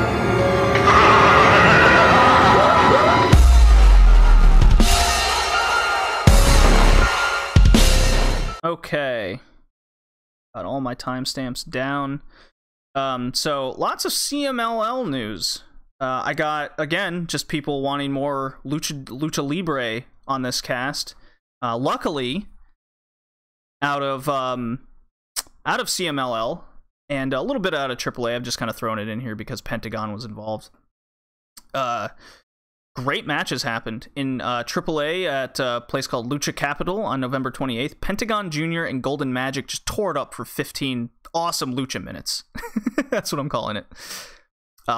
Pentagon really sold the I don't care about this guy kind of attitude. Think of the opposite of what David Starr, Travis Banks was.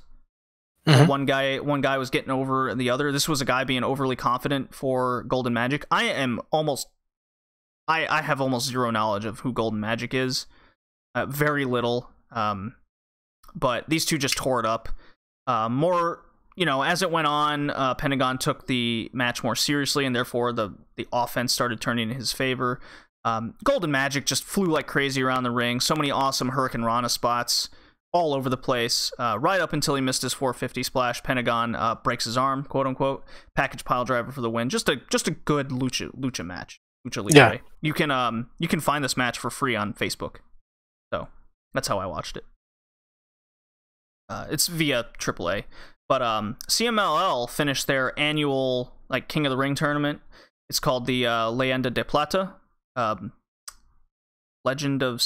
Silver Legends tournament. I believe that's what it translates to. I believe that's what it is. So this is huge because Barbaro Cavanario, a guy I'm really a fan of CMLL. He just won the Mexican National Light Heavyweight title from Atlantis. And why is this a big deal? Well, Atlantis only held this title for 1,170 days. Jeez. Yeah, so, and Atlantis is 56 years old. He's an old vet. So this is a fantastic case of old star going out, new star coming in. And that's very much a Mexican wrestling thing. They treat their legends like big deals until the day they retire.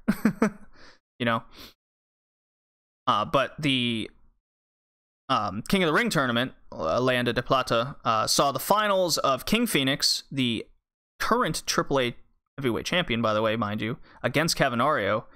Phoenix ran the ropes like crazy. Cavanario gains the upper hand via 2 psycho splashes, as they call it, where he just jumps off something high and splashes them. Very caveman-esque, and simple. One was via the top rope to the floor, and the other was from a real high stage mark to the floor. Match went 23 minutes to ref stoppage on the third fall when Cavanario got Phoenix in his wild knee surfboard submission. And yes, it was a 2 out of 3 fall. It's very CMLL if you guys aren't familiar with that. Yeah, so, always is. This was Cavanario wins, so he's won the thing, pinned the AAA champion. So be it kayfabe of what the state of wrestling is, you don't have the champion of a rival promotion get pinned just any other day. This was really surprising. So the best match in CMLL, in my opinion, since June's LA Park versus Roosh match, or at least I would say. Excellent stuff. I'm a big Cavanaro fan. Big pushing of a new star in Mexico. Very excited. And that's it. That's all I got for the Lucha Libre. Not much opinion-wise. I mean, it's not like there's crazy stories going around in Mexico all the time, so simple enough, right, Red? Simple enough. All right. Well, I'm going to play a Becky Lynch drop. We can Hell yeah. WWE.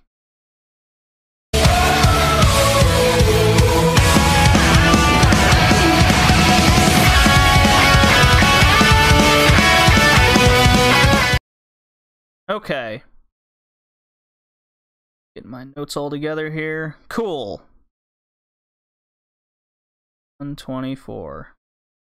So, are you keeping up with the WWE, the NXT lately, or are you just kind of word of mouth what's happening? Yeah, just through word of mouth, JD. I actually haven't followed anything on the UK. It hasn't really interested me, but I've heard a lot of good things coming out of it. So, I would say the one thing to really seek out is the Pete Dunne versus Jordan Devlin UK title match on episode 11 of NXT UK. It's the first real kind of show-defining match I've seen, and I've seen every episode of NXT UK, and everything just kind of feels like here's a match mentality. Besides this kind of Progress ICW, Scotland versus England feud that they got going on between the Coffey Brothers against British Strong Style, Right. But this Pete Dunne Jordan Devlin match, I am so sure this was their first ever 1v1 match. Like in any other indie European promotion, this is like the equivalent of a takeover style match where they'd be given 20-40 minutes, whether it's the OTT title or the Progress title or the RPW title. Like, it would be that scale of a match because these two guys are that damn good, and this match did not disappoint. It was just awesome. So there you go. That Tyler Bate, Joe Coffey had a good 10 minutes, naturally ends in DQ with the factions kind of interfering. Okay. Yeah. I was really enjoying it. I'm like, hey, they're just kind of giving this away. It was good to see Tyler Bate back. Haven't seen him wrestle like anywhere in quite some time. Yeah. I wonder if he's dealing with injuries or they just want to not have him overexposed. I don't know. And then Rhea Ripley was crowned the first ever NXT UK Women's Champ, defeating Toni Storm for the first time, I might add, because Toni Storm's beaten her twice right prior. So I was actually kind of underwhelmed in this match. I think Rhea Ripley, yes, she has star written all over, I don't doubt. I think it was too early to put the title on her, though. Toni Storm was this is definitely the match where you could clearly see she was dealing with legit back issues, and I think they pulled an audible and put the title on Ripley. That makes sense. I really think that was the case yeah, if they definitely saw something wrong, that's probably what happened. Because I agree with you. I'm a fan of Ripley, and I think she's nailing it as a heel right now, but she might have not been ready for the title picture. Yeah, the match was just very underwhelming. Like, credit to Ripley. I mean, Toni Storm gets the ring work down pat every time. There was just something about Ripley that can't quite reach that next level to me for the in-ring work. She's really young. She has a lot, plenty of room to grow. I have no doubt she will reach that level. Just right now seems a little bit early. I think if they were going to put it on a heel character, Ginny would have been the right person to do. But then they'd just be copying Progress at that point. Right. So, who knows? But NXT UK is just so much like ICW or Progress Light. Just, here's a match mentality. I mean, I've regurgitated that comment quite enough, I would say. What do you think is the issue with NXT UK? Because they got 3-4 episodes before their their first ever takeover at Blackpool. Is there going to be enough? I mean, it's sold out instantly because it's takeover, for Christ's sake. But yeah, are they really doing enough right now to grow the audience? Because to me, they're not doing that. Well, I'm not sure. Maybe they're not expanding as they originally intended to grow the audience, but instead they're rather at least maintaining the audience. And I know that there's a lot of wrestling fans that just tune in to watch NXT TakeOver and not even the main pay-per-view, whether it be SummerSlam, Survivor Series, Royal Rumble, WrestleMania, so on and so forth. Right. So that's quite interesting to see. But you're right. I don't know. Maybe if they're not doing anything to grow the audience just yet. It's more about just maintaining what they've already built. Yeah, the more I keep watching this just bland, let's face it, bland product being put out. I mean, some people love it because they get to see a lot of these British wrestlers and they're not subscribed to, be it ICW or Progress or OTT, and even some of the other smaller promotions in the UK are not as known. Yeah, it's great. If you don't want to be subscribed to Progress or those, then this is a good outlet to have, for sure. I think that's what they're just trying to pull off here. Obviously, NXT has that independent wrestling promotion vibe, a la Ring of Honor. And I'm guessing what they're trying to do with the NXT UK is pretty much kind of tap into that territory, as you mentioned, promotions such as Progress, and see maybe where they can, steal talent and audience, if you will. Yeah. Well, the idea is definitely to steal talents or talent always is to shut. It's the same thing we saw in the regional wars, I guess is what you can coin it. The region takeover. This is the same mentality. It's the same thing, yeah. Same mentality. McMahon is still on that same, idea that he has to just buy up any competition, all the territories, anything like that involved, and I think it's still happening again. Yeah, I'm really afraid with this new contract stipulation with all these companies that had signed the correlation deal, WXW, Progress, OTT, ICW, name a few.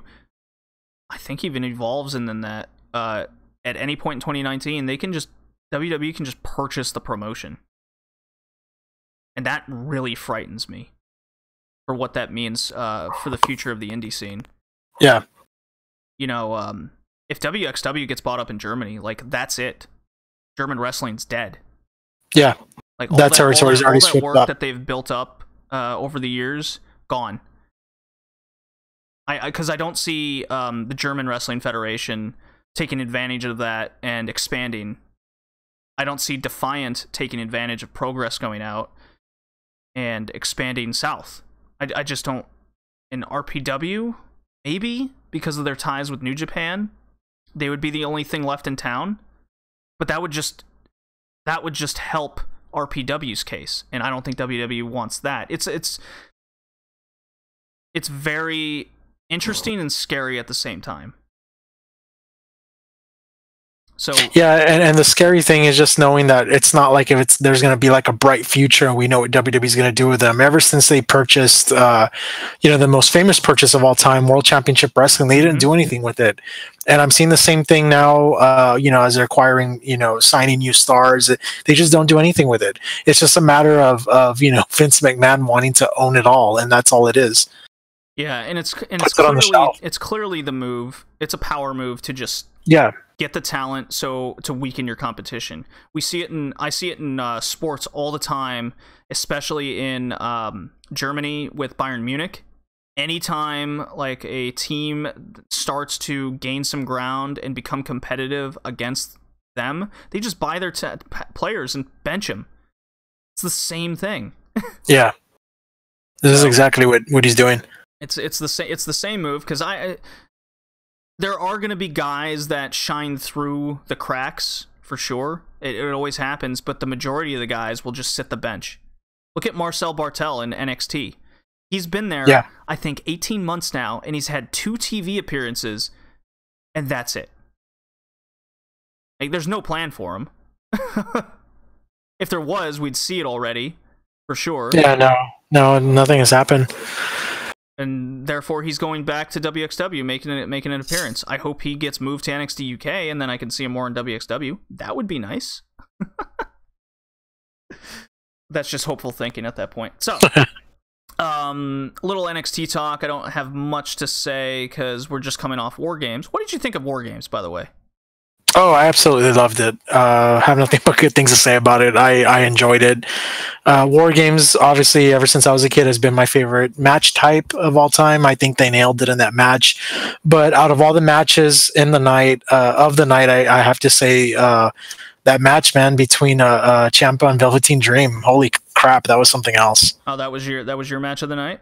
Yeah, I think it was good stuff. Aleister Black and Johnny Gargano had a good match as well. So. Ooh. It was all good. All good night. All good.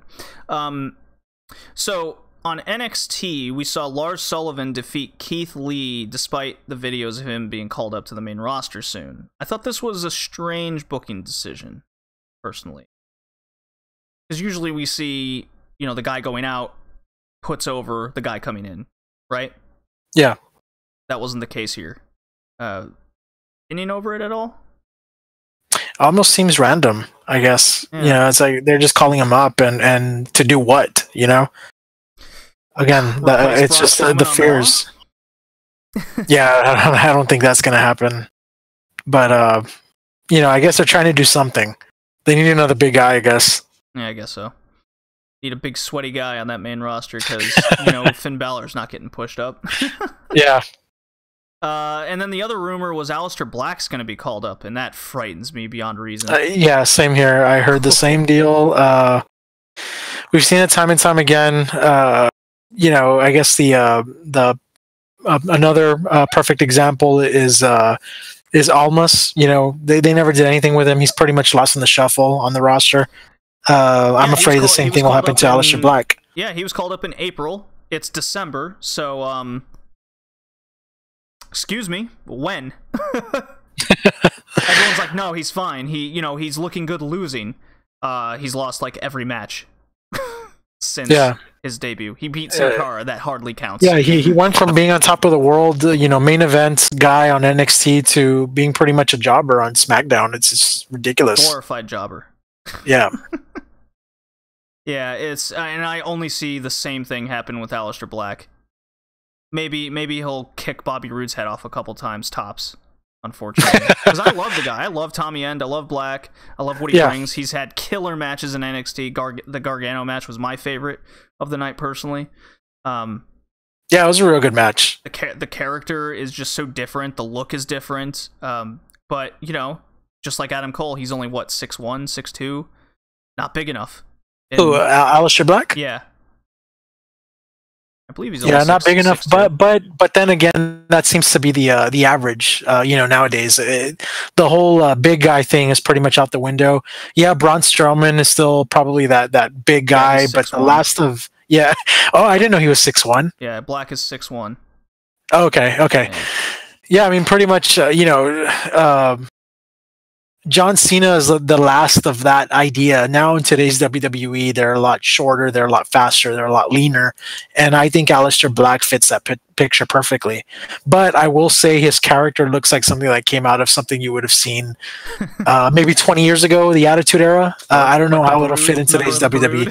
Something like that. And in today's WWE and PG family entertainment environment, I'm not sure if that's going to work. But we'll see. He doesn't do anything of that. He just kind of walks around. He just, I will absolve your sins. That's fine. Yeah. I don't know. I just don't see it working. I really wanted to, though. And I think if they were to revamp Raw to what it was 20 years ago, he'd fit in perfectly. But we know that's not going to happen. It's always wishful thinking, and we'll see. But I'm afraid he's going to be lost in the shuffle, just like Cien Almas. Just like everyone else. It's just like everyone else. All right, well, in happy news, tell me your thoughts over Becky Lynch lately. Oh, too easy. I know you guys absolutely loving it. Yeah, definitely. Okay, right now she's working with what she had. Obviously, she was like the MVP during the invasion of Raw when she led the SmackDown women to beat up on the Raw women's roster. She looked fucking fantastic, incredible. We got nothing but an iconic image that came out of that, and that's with the man standing up with the blood in her face. Like, holy crap, that's like Austin 316 all over again. Really cool stuff. Not only do I have a crush on this woman, but I will say she is my favorite wrestler right now, man or or woman. It's just, she's awesome. She's the man. And even having to be pulled off of the Survivor Series card, which I thought was a major blow because there really wasn't anything good about it. And the 2 matches I wanted to see ended up being scrapped. So it's like there really was nothing to watch, which was unfortunate. So she's just working what she has. And now she's in this program where they're working her into that, what do we have now? The triple threat at TLC. So and apparently Charlotte... TLC match, which I'm not totally a fan of why they had to give it the gimmick. Yeah, I think they could have just been done. They could have just been fine on their own. Yeah, especially considering Asuka's probably not familiar with hardcore matches at all. I mean, she did do the last woman standing match with Nikki Cross in NXT. Yeah. So that gives me a little confidence of that. But Becky Lynch coming off that big concussion and then doing a match it's like a major risk. Kind of risky, especially considering we just saw Alexa Bliss might be out of wrestling from concussions. Oh yeah, that's that was kind of sad to hear, and I think that is the case because I've heard that they're trying to push her into being the Raw general manager, which is awesome. I think she does a great job with that, but she's so young, so talented, and to see that cut short, it sucks. I hate seeing that always. But either way, I have a feeling the reason why they made this triple threat SmackDown Women's match a TLC match is probably because they're going to shoot for a spot where Charlotte kind of does that backflip off of the top rope onto like a table or something, you know, maybe onto Becky Lynch, who knows. Yeah, maybe but right now, yeah, probably. You know, but Charlotte, you know, who recently just turned heel, we thought for a split second that maybe her and Becky might have been the new mega power, so to speak. And now they're at it again. So Becky's pretty much calling her like a Becky wannabe.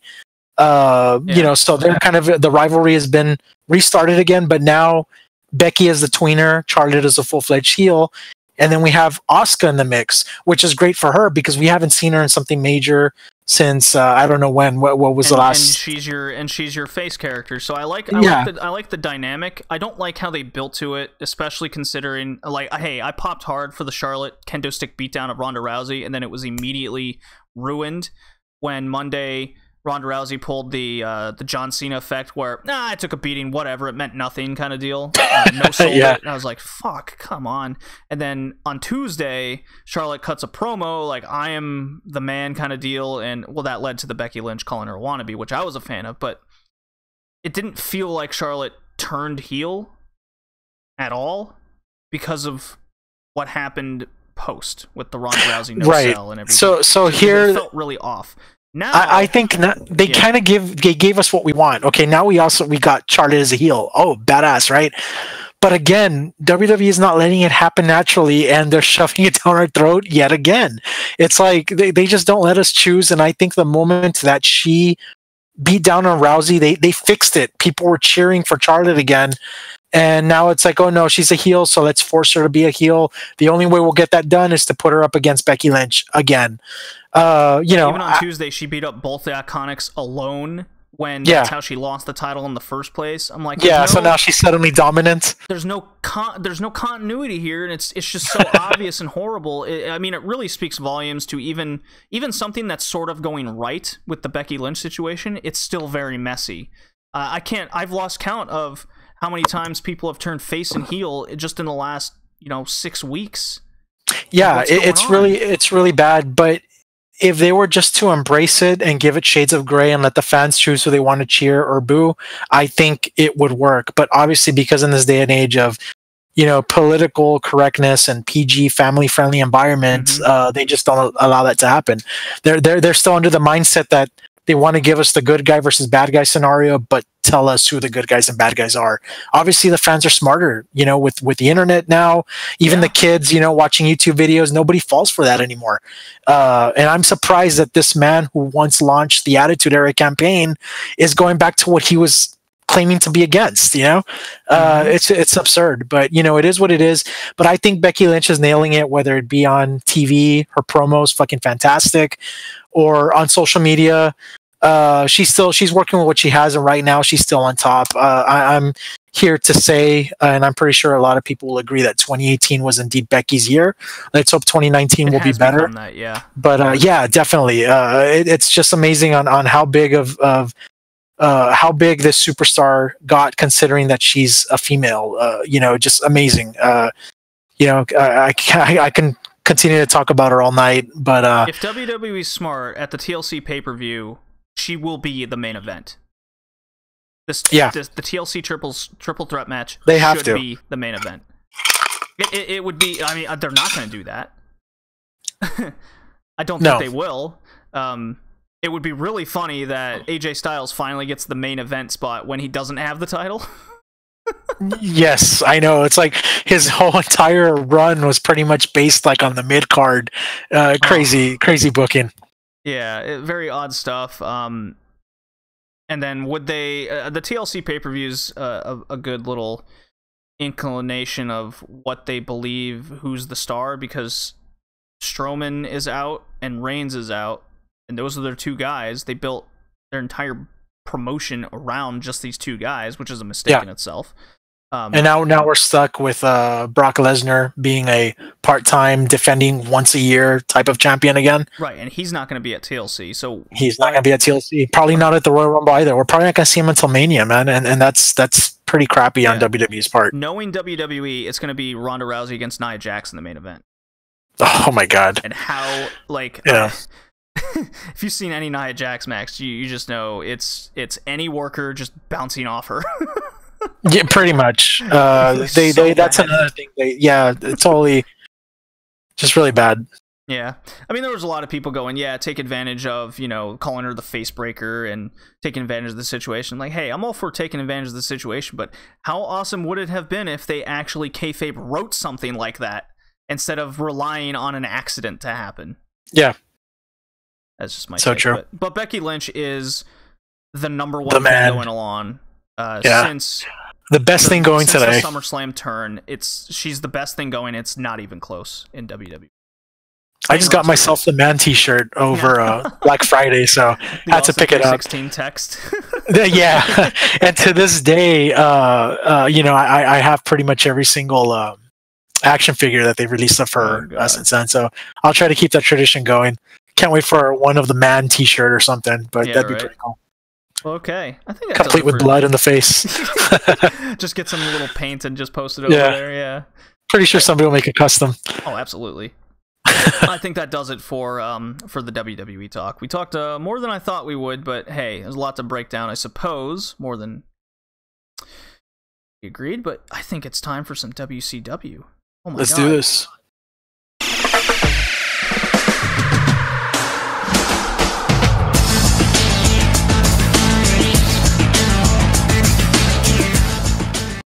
Hell yeah!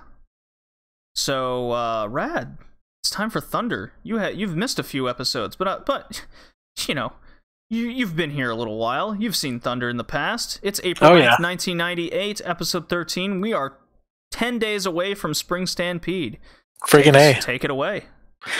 Awesome. So here we are, the main event of the Red Leaf Wrestlecast. This is WCW Thunder, episode 3, April 9, 1998.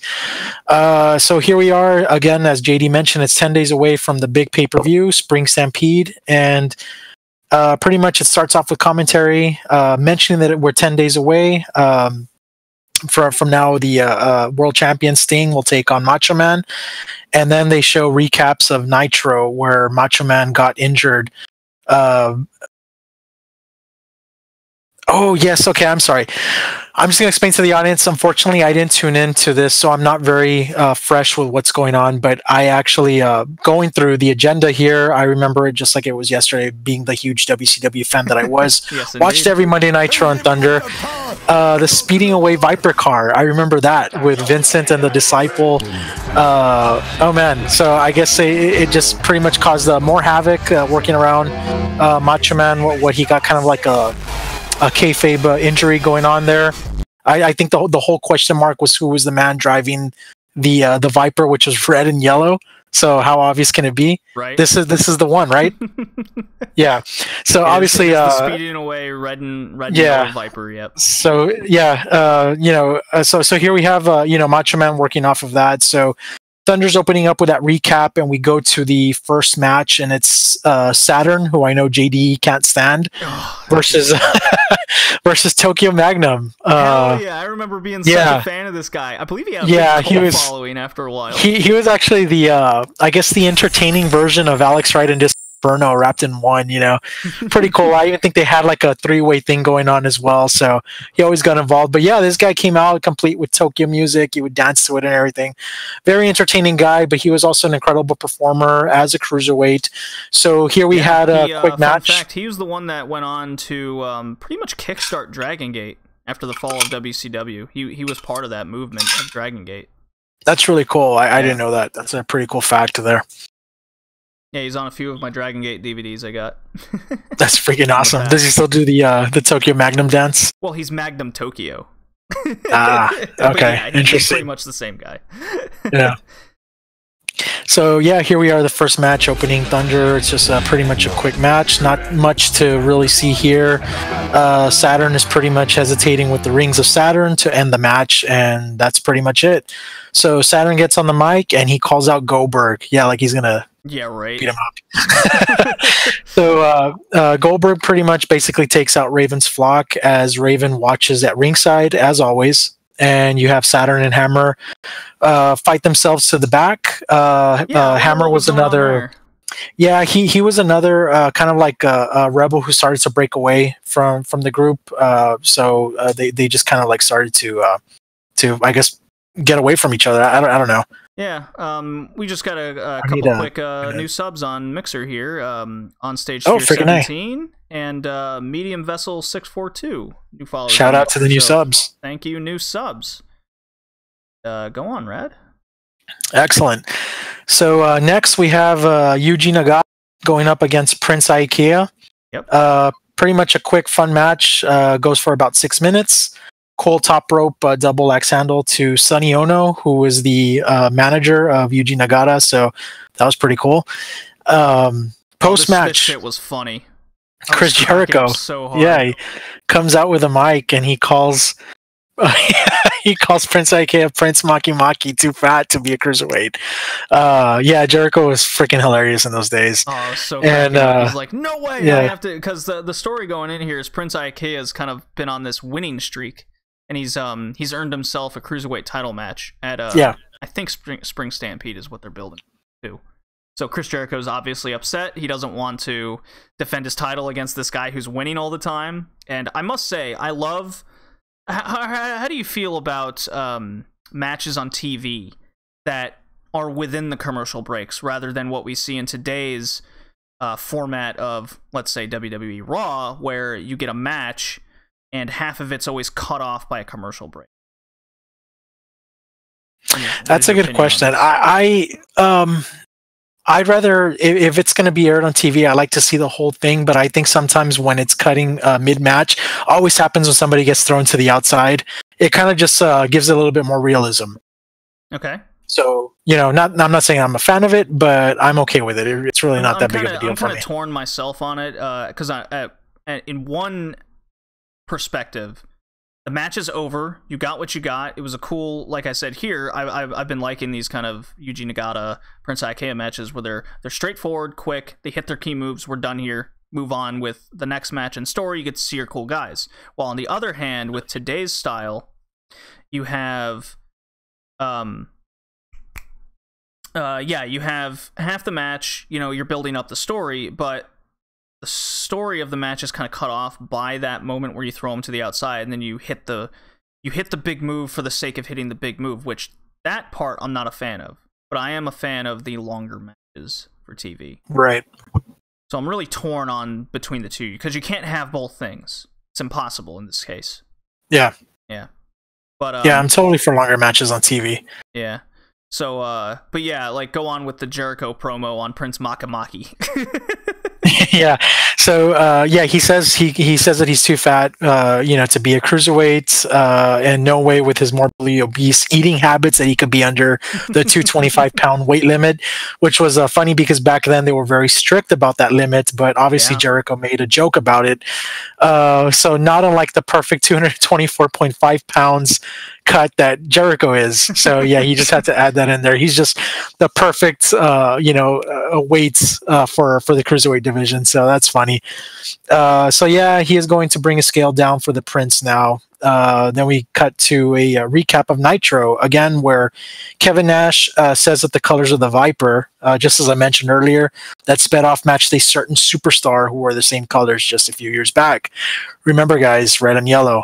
I can't make it more obvious. So they had a couple more of these kind of recap Nash Hogan promos from Nitro that they were kind of putting all night, and that built to the main event.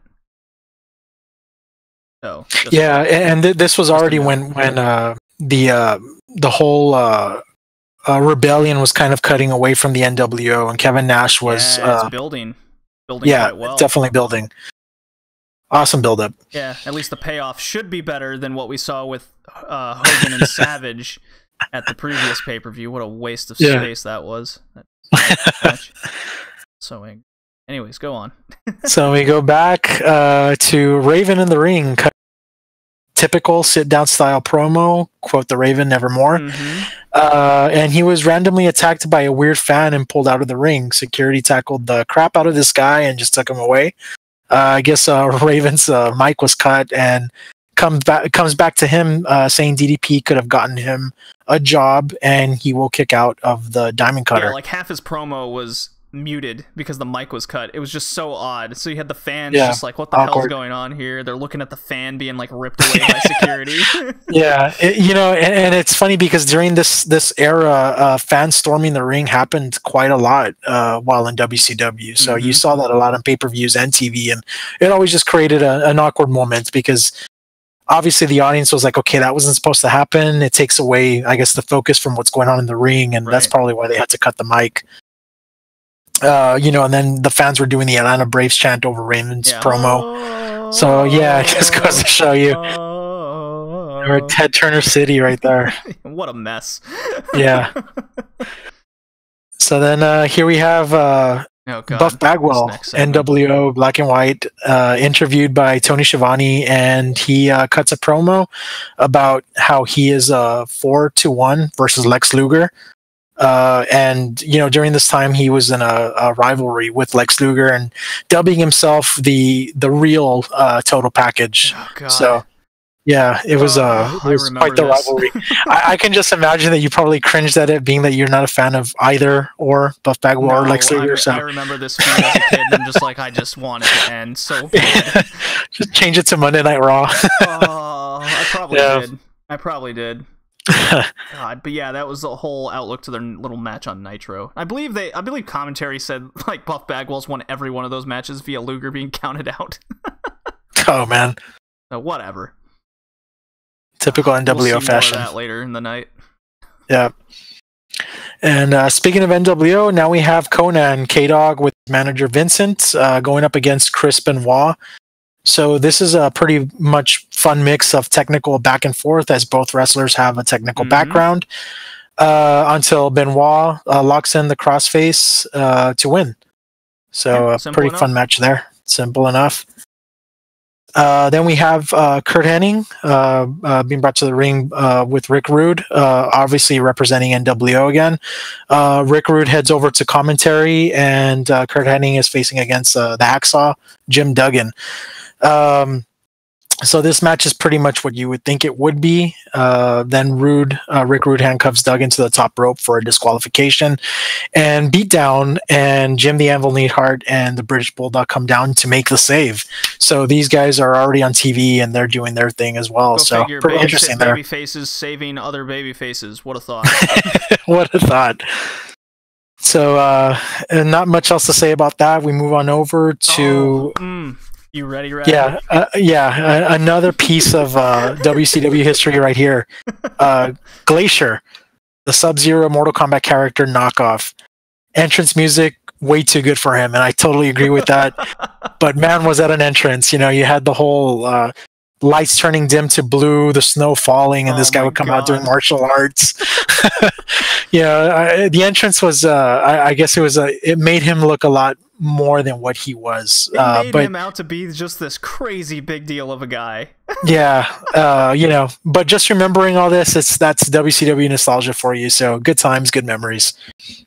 So he's going to be in a match versus Lex Luger. It seems like a random one-on-one there. Sure is.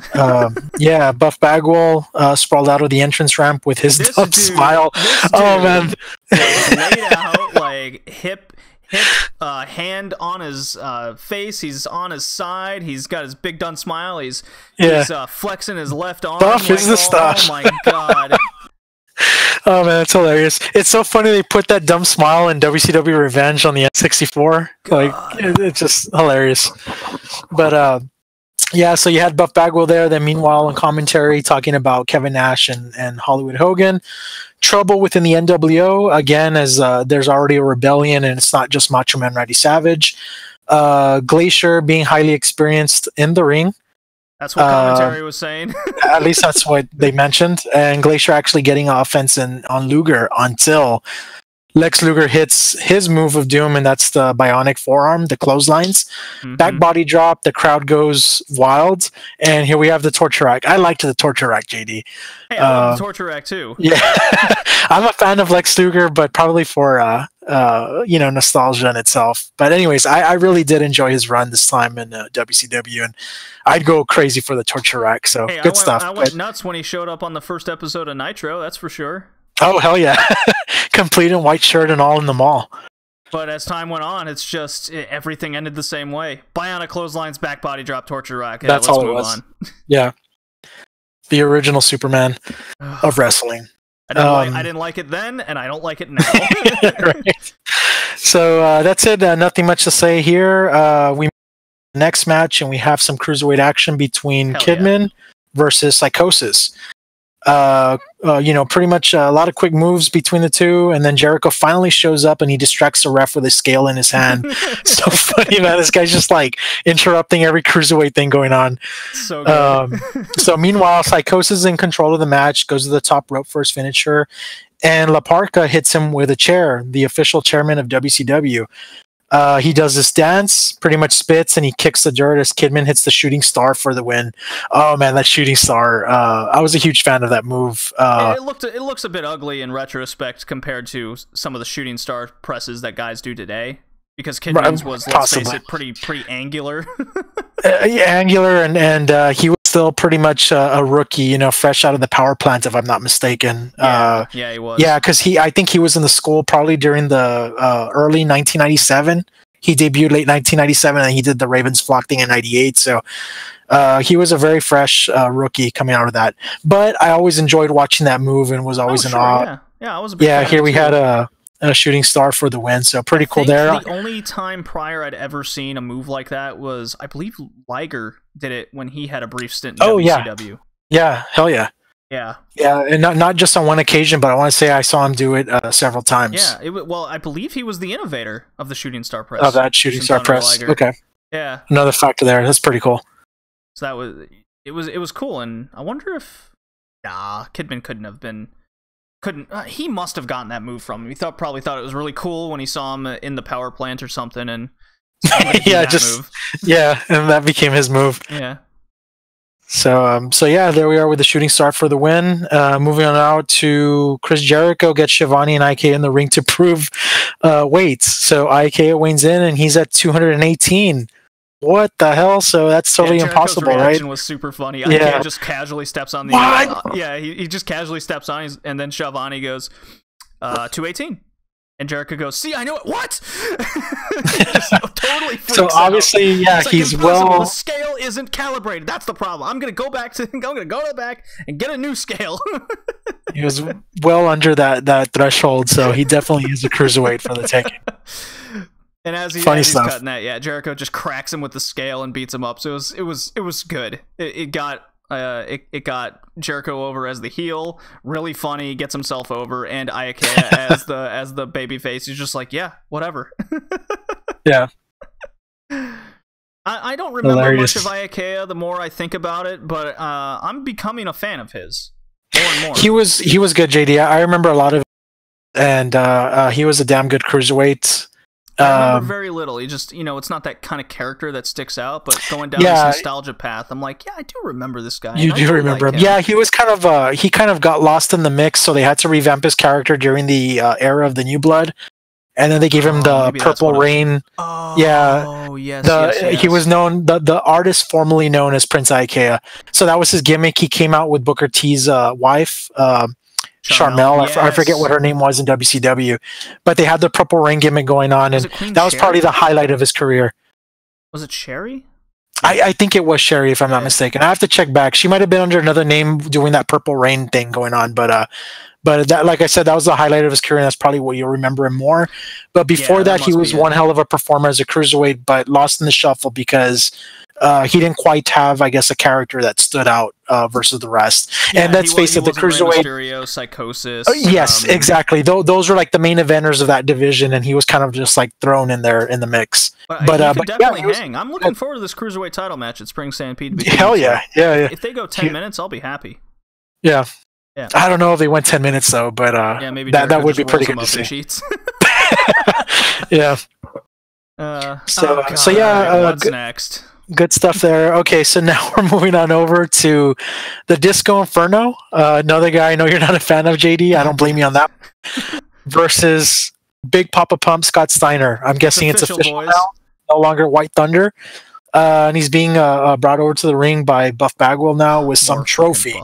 So, pretty much, pretty straightforward here. Steiner wins via the Steiner recliner. Not much else to see. Submission. NWO takes the win. Obviously, Scott Steiner was not going to lose against Disco Inferno. I mean, hell, Disco Inferno even lost against Jobber, so it's not like he had any fighting chance against Big Papa Pump. He was on the show all the damn time. I don't get it. Yeah. Yeah. All the time, every single show, but yeah, he just didn't have it. He was just one of those guys that just had to lose. Yeah. But either way, more and more people showing up in the chat here. We got quite a few people on Periscope. The super hearts are a thing, and giving hearts out are on Periscope. So, friggin' A! Show, definitely go do that. Follow us on Periscope. Keep it up. Nice little introduction there. So definitely go. Glad y'all are the past podcast over on YouTube or iTunes and Stitcher and Spotify and all those. So yeah, and glad you guys are joining us right now again, based on a retro episode. WCW Thunder. If you like anything Thunder or WCW related, definitely check out the past episodes of the Red Leaf Wrestlecast. Yeah, all right. We're on to this TV title match now. Here we go, a TV title match. It's really getting real now. So we have the champ, Booker T, going up against Chris Jericho, who is still the current Cruiserweight champion. Crowd very hot for this match and very much on the side of Booker T. He used to do his Harlem Heat raising the roof thing going on. God, the crowd was all about doing that. It's so 90s. It's so 90s, and Booker T was obviously the face, incredible performer at the time, so granted he deserved that. That I was raising the roof also in 1998. Hey, that was a badass theme song that he had. So both have their control moments. So you have Booker T dominating part of the match, and you have Chris Jericho dominating the next. Match goes on for about 6 minutes, and Jericho suddenly pulls the ref in front of Booker T's missile dropkick. So that's when Jericho gets DQ'd, and not much else to say. However, we did see a scissor kick, which is Booker T's signature move, and a spin up from Booker T in this match. So I guess it did what it was meant to do. Yeah, it did. It was fine. It got me hyped. It got the crowd excited, that's for sure. Made both champions seem what they are. Booker T strong, Chris Jericho the heelish heel that he is. Yeah, and I quite liked the 6 minutes that they did. I wasn't too upset about the finish of Jericho escaping Booker T's big move. No, not at all. Yet, so that's WWE shit. Yeah, no, that didn't happen until 2001 during the invasion. That's when it officially became the Spinneroonie. Yeah, but I will say, give it a name or something. They're just not calling it anything right now. So waiting for them to name it. But one thing I did like that you pointed out was that you were okay with that there really wasn't a clean, complete finish here. With the booking of Chris Jericho as of late, I don't think it ever meant to be that. We're seeing development of his character, you know, being the cowardly heel, trying to get away from matches and whatnot. And this was his way of trying to cheat and just get out of it. He didn't care because he was still cruiserweight champion. So, you know, it's about the storytelling in this one. So I was okay with it as well. Jericho's definitely the MVP of this night for sure. Hell yeah, dude! Coming out with that, you know, the scale and whatnot, good stuff there. So, you know, that's pretty much it for the Booker T Jericho match. All night commentary has been hyping up a Ric Flair interview announced from Nitro, but Flair could not make it. If I'm not mistaken, this was already the beginning of the end. The first time. I know around the time there was an incident where Ric Flair wanted to attend. I don't know if it was a graduation for his son, Reed Flair. And Eric Bischoff did not approve of that and said, no, you have to come into work. So Ric Flair pretty much gave him an FU and took the day anyway. As he would. And yeah, as he would, the Nature Boy. But unfortunately, he got fired, temporarily at least, because of it. So we didn't see Ric Flair until his massive return in September of Nitro. Later that year when they reinstated the Four Horsemen, and the rest is history. But just a quick trip down memory lane there. So yeah, I'm thinking this might be the end of us seeing Ric Flair on TV. If I'm not mistaken, this was that night.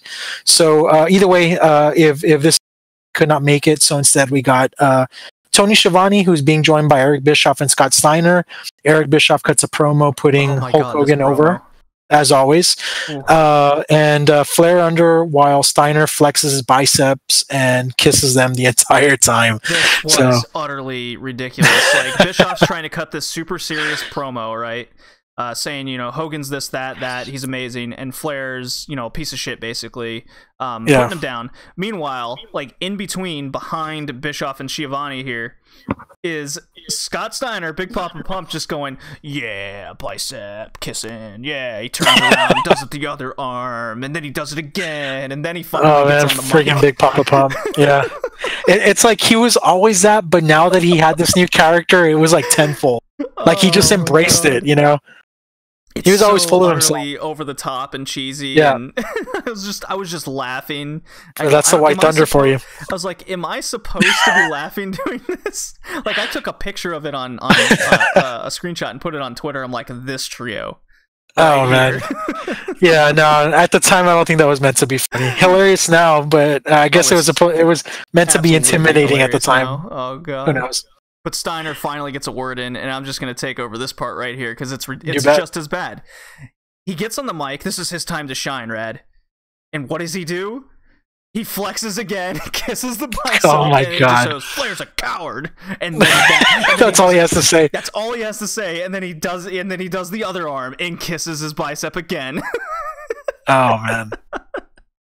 Arn Anderson then comes out, followed by Luger, and they kind of do this weird...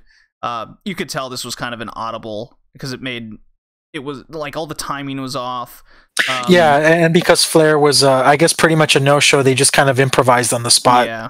But they improvised with the wrong guy in Scott Steiner, so... Yeah, Anderson comes out, talks up Flair. Luger comes out, talks up Flair.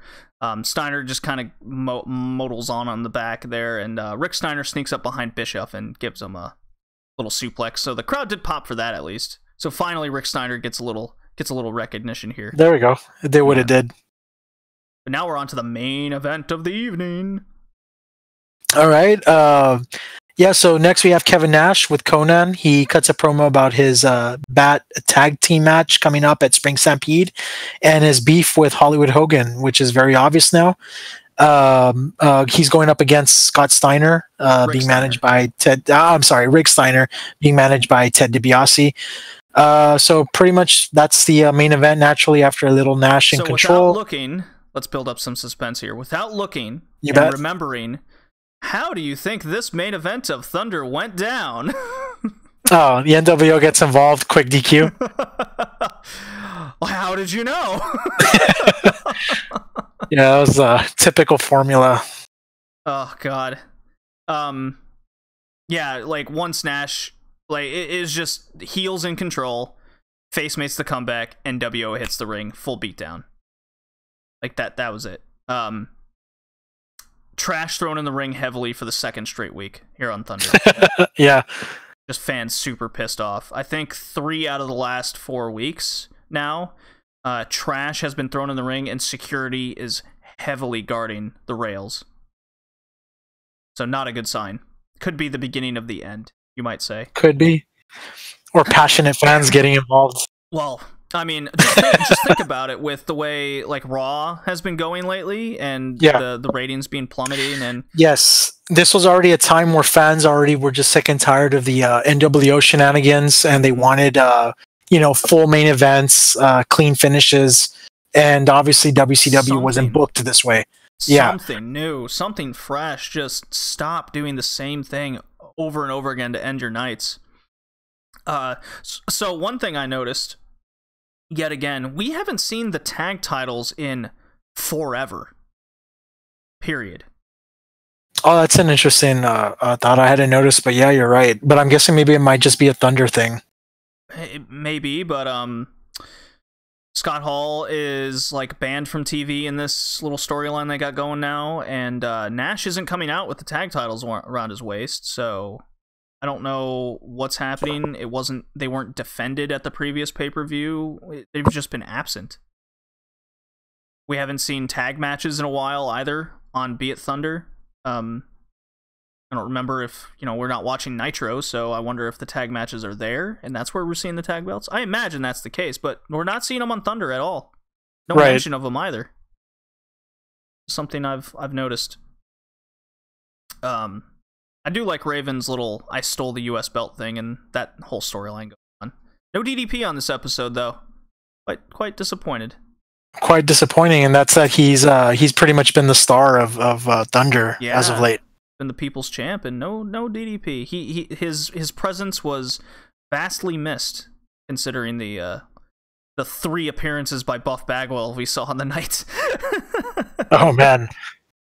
The way the show ended was, besides the DQ ending, which is normal, Nash jackknife powerbombs Rick Steiner, and then security comes down to arrest him, because the jackknife powerbomb's banned. It's still in place, yes. And DiBiase just kind of disappears, but then the Giant's walking down, and then, whoops, too bad, we're out of time, see you next week. It just ends on a dime. We're like, what? Oh, man.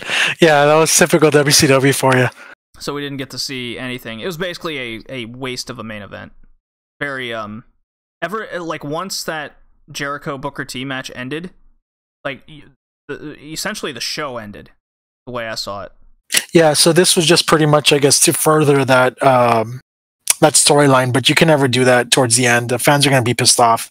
Just as you mentioned, the Monday Night Wars, WWF was pushing out matches like, The Rock versus Stone Cold, or The Undertaker versus Mankind, 20-minute matches, clean finishes, and here we have like a 3-minute match, NWO gets involved, DQ'd. So it's not a good way to send the fans home happy, and I think they were already trying to show that they were getting pissed off about it. It was bad.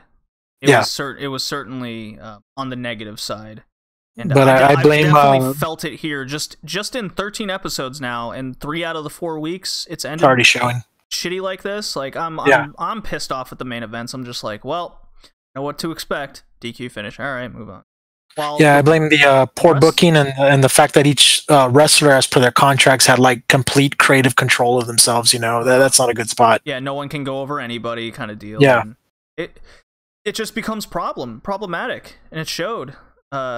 Despite how a lot of the storylines, especially in the mid-card and undercard, were developing for the best. Booker T TV title, Chris Jericho Cruiserweight title, all those guys. No Eddie Guerrero on this night felt a little out of place. Yep. Raven's Flock had very minimal time, especially with the fan getting involved. Kind of ruined that. It was kind of a messy episode, despite some Jericho high points. He was definitely the MVP of the show. You could definitely feel WCW, and I felt it too as a fan growing up when Jericho left to WWF. Like, what a blow that was. Yeah, that was a major blow. Oh, yeah. Yeah. So it's going to be interesting going forward. I am looking forward to Spring Stampede. The card looks good. I don't remember Spring Stampede at all. I don't think I ever saw it. I remember seeing it, but I can't remember anything that stood out other than what happened in the main event, and it was a pretty good match. But again, it might just be nostalgia goggles, so I really don't remember. But I think I might want to check it out myself too. Yeah, I believe Spring Stampede, doesn't that take place the same time WrestleMania does? Yes. However, Spring Stampede, yeah. So I want to say WrestleMania that year, which was it 14? It might have taken place in late March. I know they were very similar in time, and I believe my family got Mania instead of Spring Stampede. Oh hell yeah! And that was like back then, where you had to like order one, so you had to choose wisely. Yeah, and it wasn't WWE Network like these ones. Yeah, I was on the same boat. But yeah, Spring Stampede was April pay-per-view, and it was kind of hard to go up against, fresh off of WrestleMania. Granted that WCW was still winning in the Monday Night War and people preferred the product, but WrestleMania was always WrestleMania, and I think during that time frame a lot of kids chose to watch Mania instead. I was definitely one of them, and I don't think I ever watched a Spring Stampede now that I think of it, because it was Mania season. I know I watched Starrcade and Super Brawl every year. Oh hell yeah, those are time. Oh sweet. Yeah, and Starrcade was Thanksgiving time, so naturally. Yeah, Starrcade was a definite in my home. Yeah, so fun to talk about. We did keep it under. Wow, rad! You won't believe this. 2 hours record 19 time. Minutes. Oh, I love it. I love it. Awesome. We've done things. I thought with the agenda I had made, we're going to talk for hours again. I focused on the stuff we needed to. I'm very proud of myself. It's really good. No, this is really good. But I do have to say the Wrestlers of the Cast. And we're coming up to the end of the year for the Wrestlers of the Year. And we got a Wrestler of the Year, Match of the Year cast that we're probably going to do. Maybe in line with talking about Wrestle Kingdom and, kind of like a year in perspective. Coming off Wrestle Kingdom, Homecoming from Impact, and the anniversary show. I think those are the three we're going to concentrate on. And then just a 2018 in perspective cast. I think that's what we're looking forward to. We got one or two more casts for the rest of this year. Probably just one with Final Battle and Tag League and New Japan to talk about still. So definitely expect at least one more cast. If I have to do it solo, so be it. I hope you can make it. Yeah, absolutely. We'll go ahead and close it out and then discuss all of that good stuff. Yeah. So Wrestlers of the Cast, I'm just going to go through 1 through 10 in order and just go down the line. You got it. We did already talk about everything. 1, Pete Dunne in WWE. 2, I have moved Jordan Devlin to WWE, away from the indie scene, since he's now had a lot of matches in NXT UK, so the time came. 3, Lars Sullivan. 4, Keith Lee. 5, Mark Andrews. 6, The Coffee Bros. 7, Mustache Mountain. 8, The Usos. 9, Cesaro Sheamus. They had a tag match that was okay on SmackDown. And then 10 is Team 1-2. They had a decent match on NXT. Slim Pickens. This cast for anything not indie. New Japan, Ring of Honor, CMLL rankings. 1, Barbaro Cannavario. 2, LA Park. He's getting big points. The WCW vet. Oh, freaking A. It's not because of his chair shot on Thunder, I swear. Yeah. 3, I'm giving it to his son, El Hijo de la Park. 4, the Bullet Club. They've been doing good things at Tag League from what I've seen. 5, Ishii and Yano. Split the points because Yano keeps hitting people in the dick, his finisher. I don't know, there's a lot of that going on in 2018. Yeah. 6, the best popular moves these days. Yeah. 7, Evil. 8, Sonata. 9, Finn Juice, Finley and Juice Robinson. And 10, Killer Elite Squad. Lance Archer's no longer allowed to spit water into the audience. He's been told to stop. So, because what reasons? Management. I know it's not sanitary, but management told him to stop. Yeah. Fans liability, probably. Yeah, I don't know. Yeah. Indie scene, number 1, Absolute the Dick Andy. The WXW champ. He picked up big 10 points here. 2, Phoenix for his match with Cavanario at Leyende de Plata. 3 Travis Banks, 4 David Starr, 5 Pentagon, 6 Golden Magic, 7 Eddie Edwards. I really liked his match with Moose at Final Hour. 8 Sami Callihan and OVE. 9 Ilya Dragunov. 10 Mark Haskins. It was a tough top 10 to make, considering for that. And then the women: 1 Utami, 2 Momo Watanabe, 3 Jordan Grace, just doing great stuff, making a name for herself, be it Progress and Impact. She brought back the bear hug as a finisher, Rad. The bear hug. Hell to the yes. That's awesome. She gets a big pop out of the crowd. She's putting on solid matches. Even if they're enhancement matches that she's been in, they've just been good. What she's been showing to the audience. She's getting over. So I'm giving her credit where credit's due. 4 Yes, Jenny, absolutely. Well deserved. 5 Jungle Kiona. I'm very curious to what she's going to be doing for the future in Stardom here. 6 Vesna, 7 Mayuri Utani, 8 Konami, 9 Rhea Ripley. I'm giving her credit where credit's due. She did win the UK title, so yeah. Despite my not liking the match too much. And 10 Alpha Female. So honorable mentions is Mia Yim, Katarina, Taya Valkyrie, Toni Storm, and Vanessa Bourne. There. So yeah. We got the top 10 is shaping up. It's shaping up to a crazy ending here, Rad. We got Ishii and Lethal tied at 67 points in the mid top in like the 5-6 spot.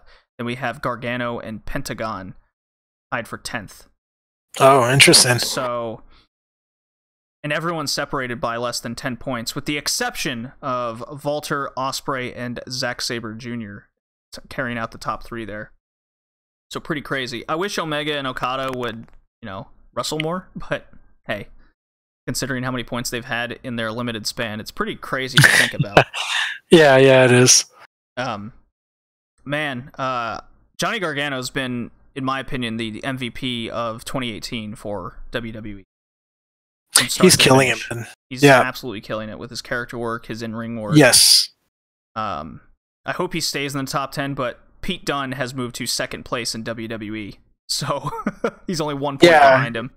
Right, and you can't go wrong there. Pete Dunne was practically the MVP in the War Games match, so fucking fantastic guy. I agree with that, because he had that broken foot or whatever he was dealing with.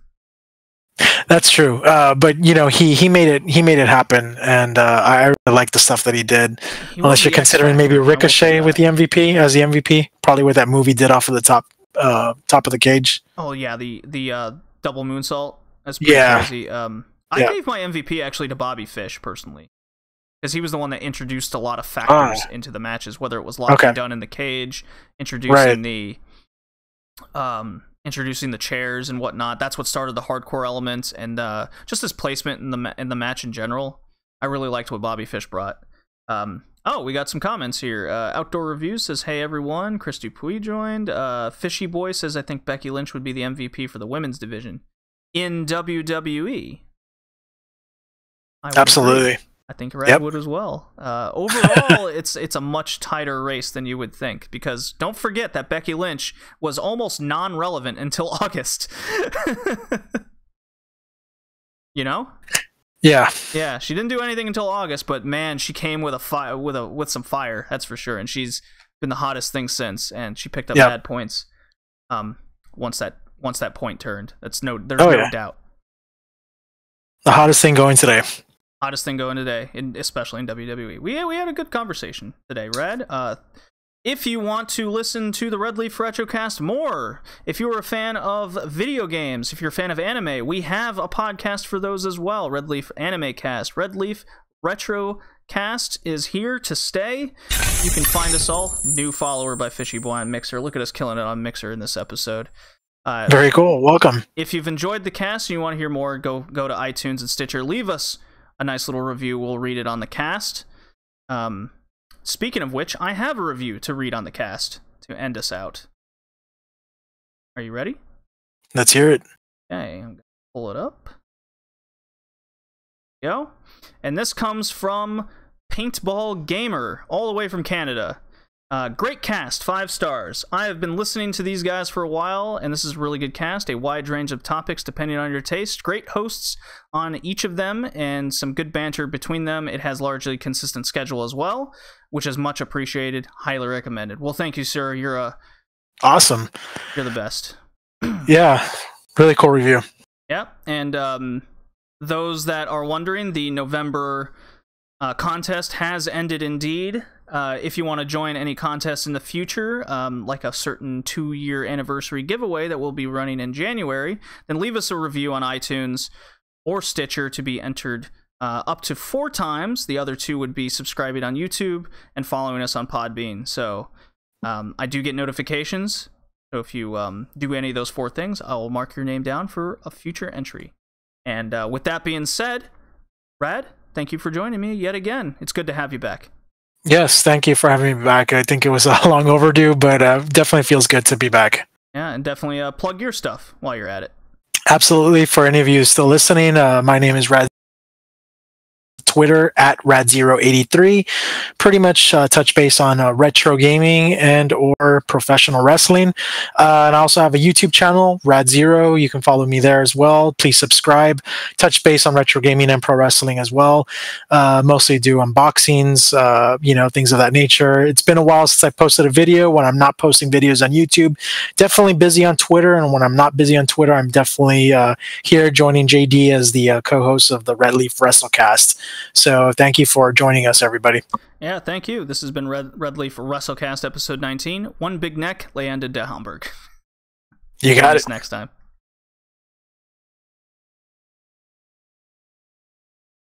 Hell yeah. So there it is. Good episode. Oh, fun. I like this shooting for a 2-hour format. Yeah, it definitely worked. And we get more downloads that way as well, more listeners. Matter of fact. When they're not 3+ hours. Right. Yeah, it definitely shows. Oh, good stuff. So yeah,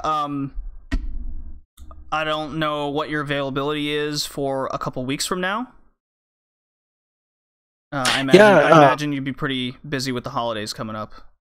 Yeah, but maybe we can squeeze it in between the holidays, so we can definitely do that. I'm actually looking forward to doing kind of like a show to close out the year and offer our thoughts on who made wrestlers of the year and all that stuff. So that should be fun. Yeah. So what I have done, you're aware of the podcast rankings. Everyone gets points. I've also kept track of top 10 matches from WWE, NXT, all that. Top 10 matches from New Japan, Ring of Honor, and CMLL of what the time. I haven't gone above 10, so that keeps it short and simple. And then top 10 indie scene matches as well. Okay. I've also just had some of and top 10 women's matches as well to give them a platform. I just have for fun my favorite pops of 2018, some of my favorite matches that aren't in match of the year kind of deal to talk about. Wrestlers, I figure we can talk about like improvement in wrestlers, some of the things we liked and disliked across the year, that kind of deal. And then we can talk Wrestle Kingdom, WXW Anniversary Show, and Homecoming from Impact. So it would be cool. Be about a 2-hour episode, I imagine. Tops. Since we'll only be talking 3 shows, basically. Yeah. Because Wrestle Kingdom's going to have a lot to talk about. But yeah, good stuff. On an episode, lots of people joined us, especially on Mixer. We had like 4 new subs. That's great. Crazy stuff. They were hitting the interactive button. No one on Twitch joined us today. I'm sad about that. No one on YouTube. It's all Periscope and Mixer. Those are the platforms that we want to Well, it's just for this cast. It was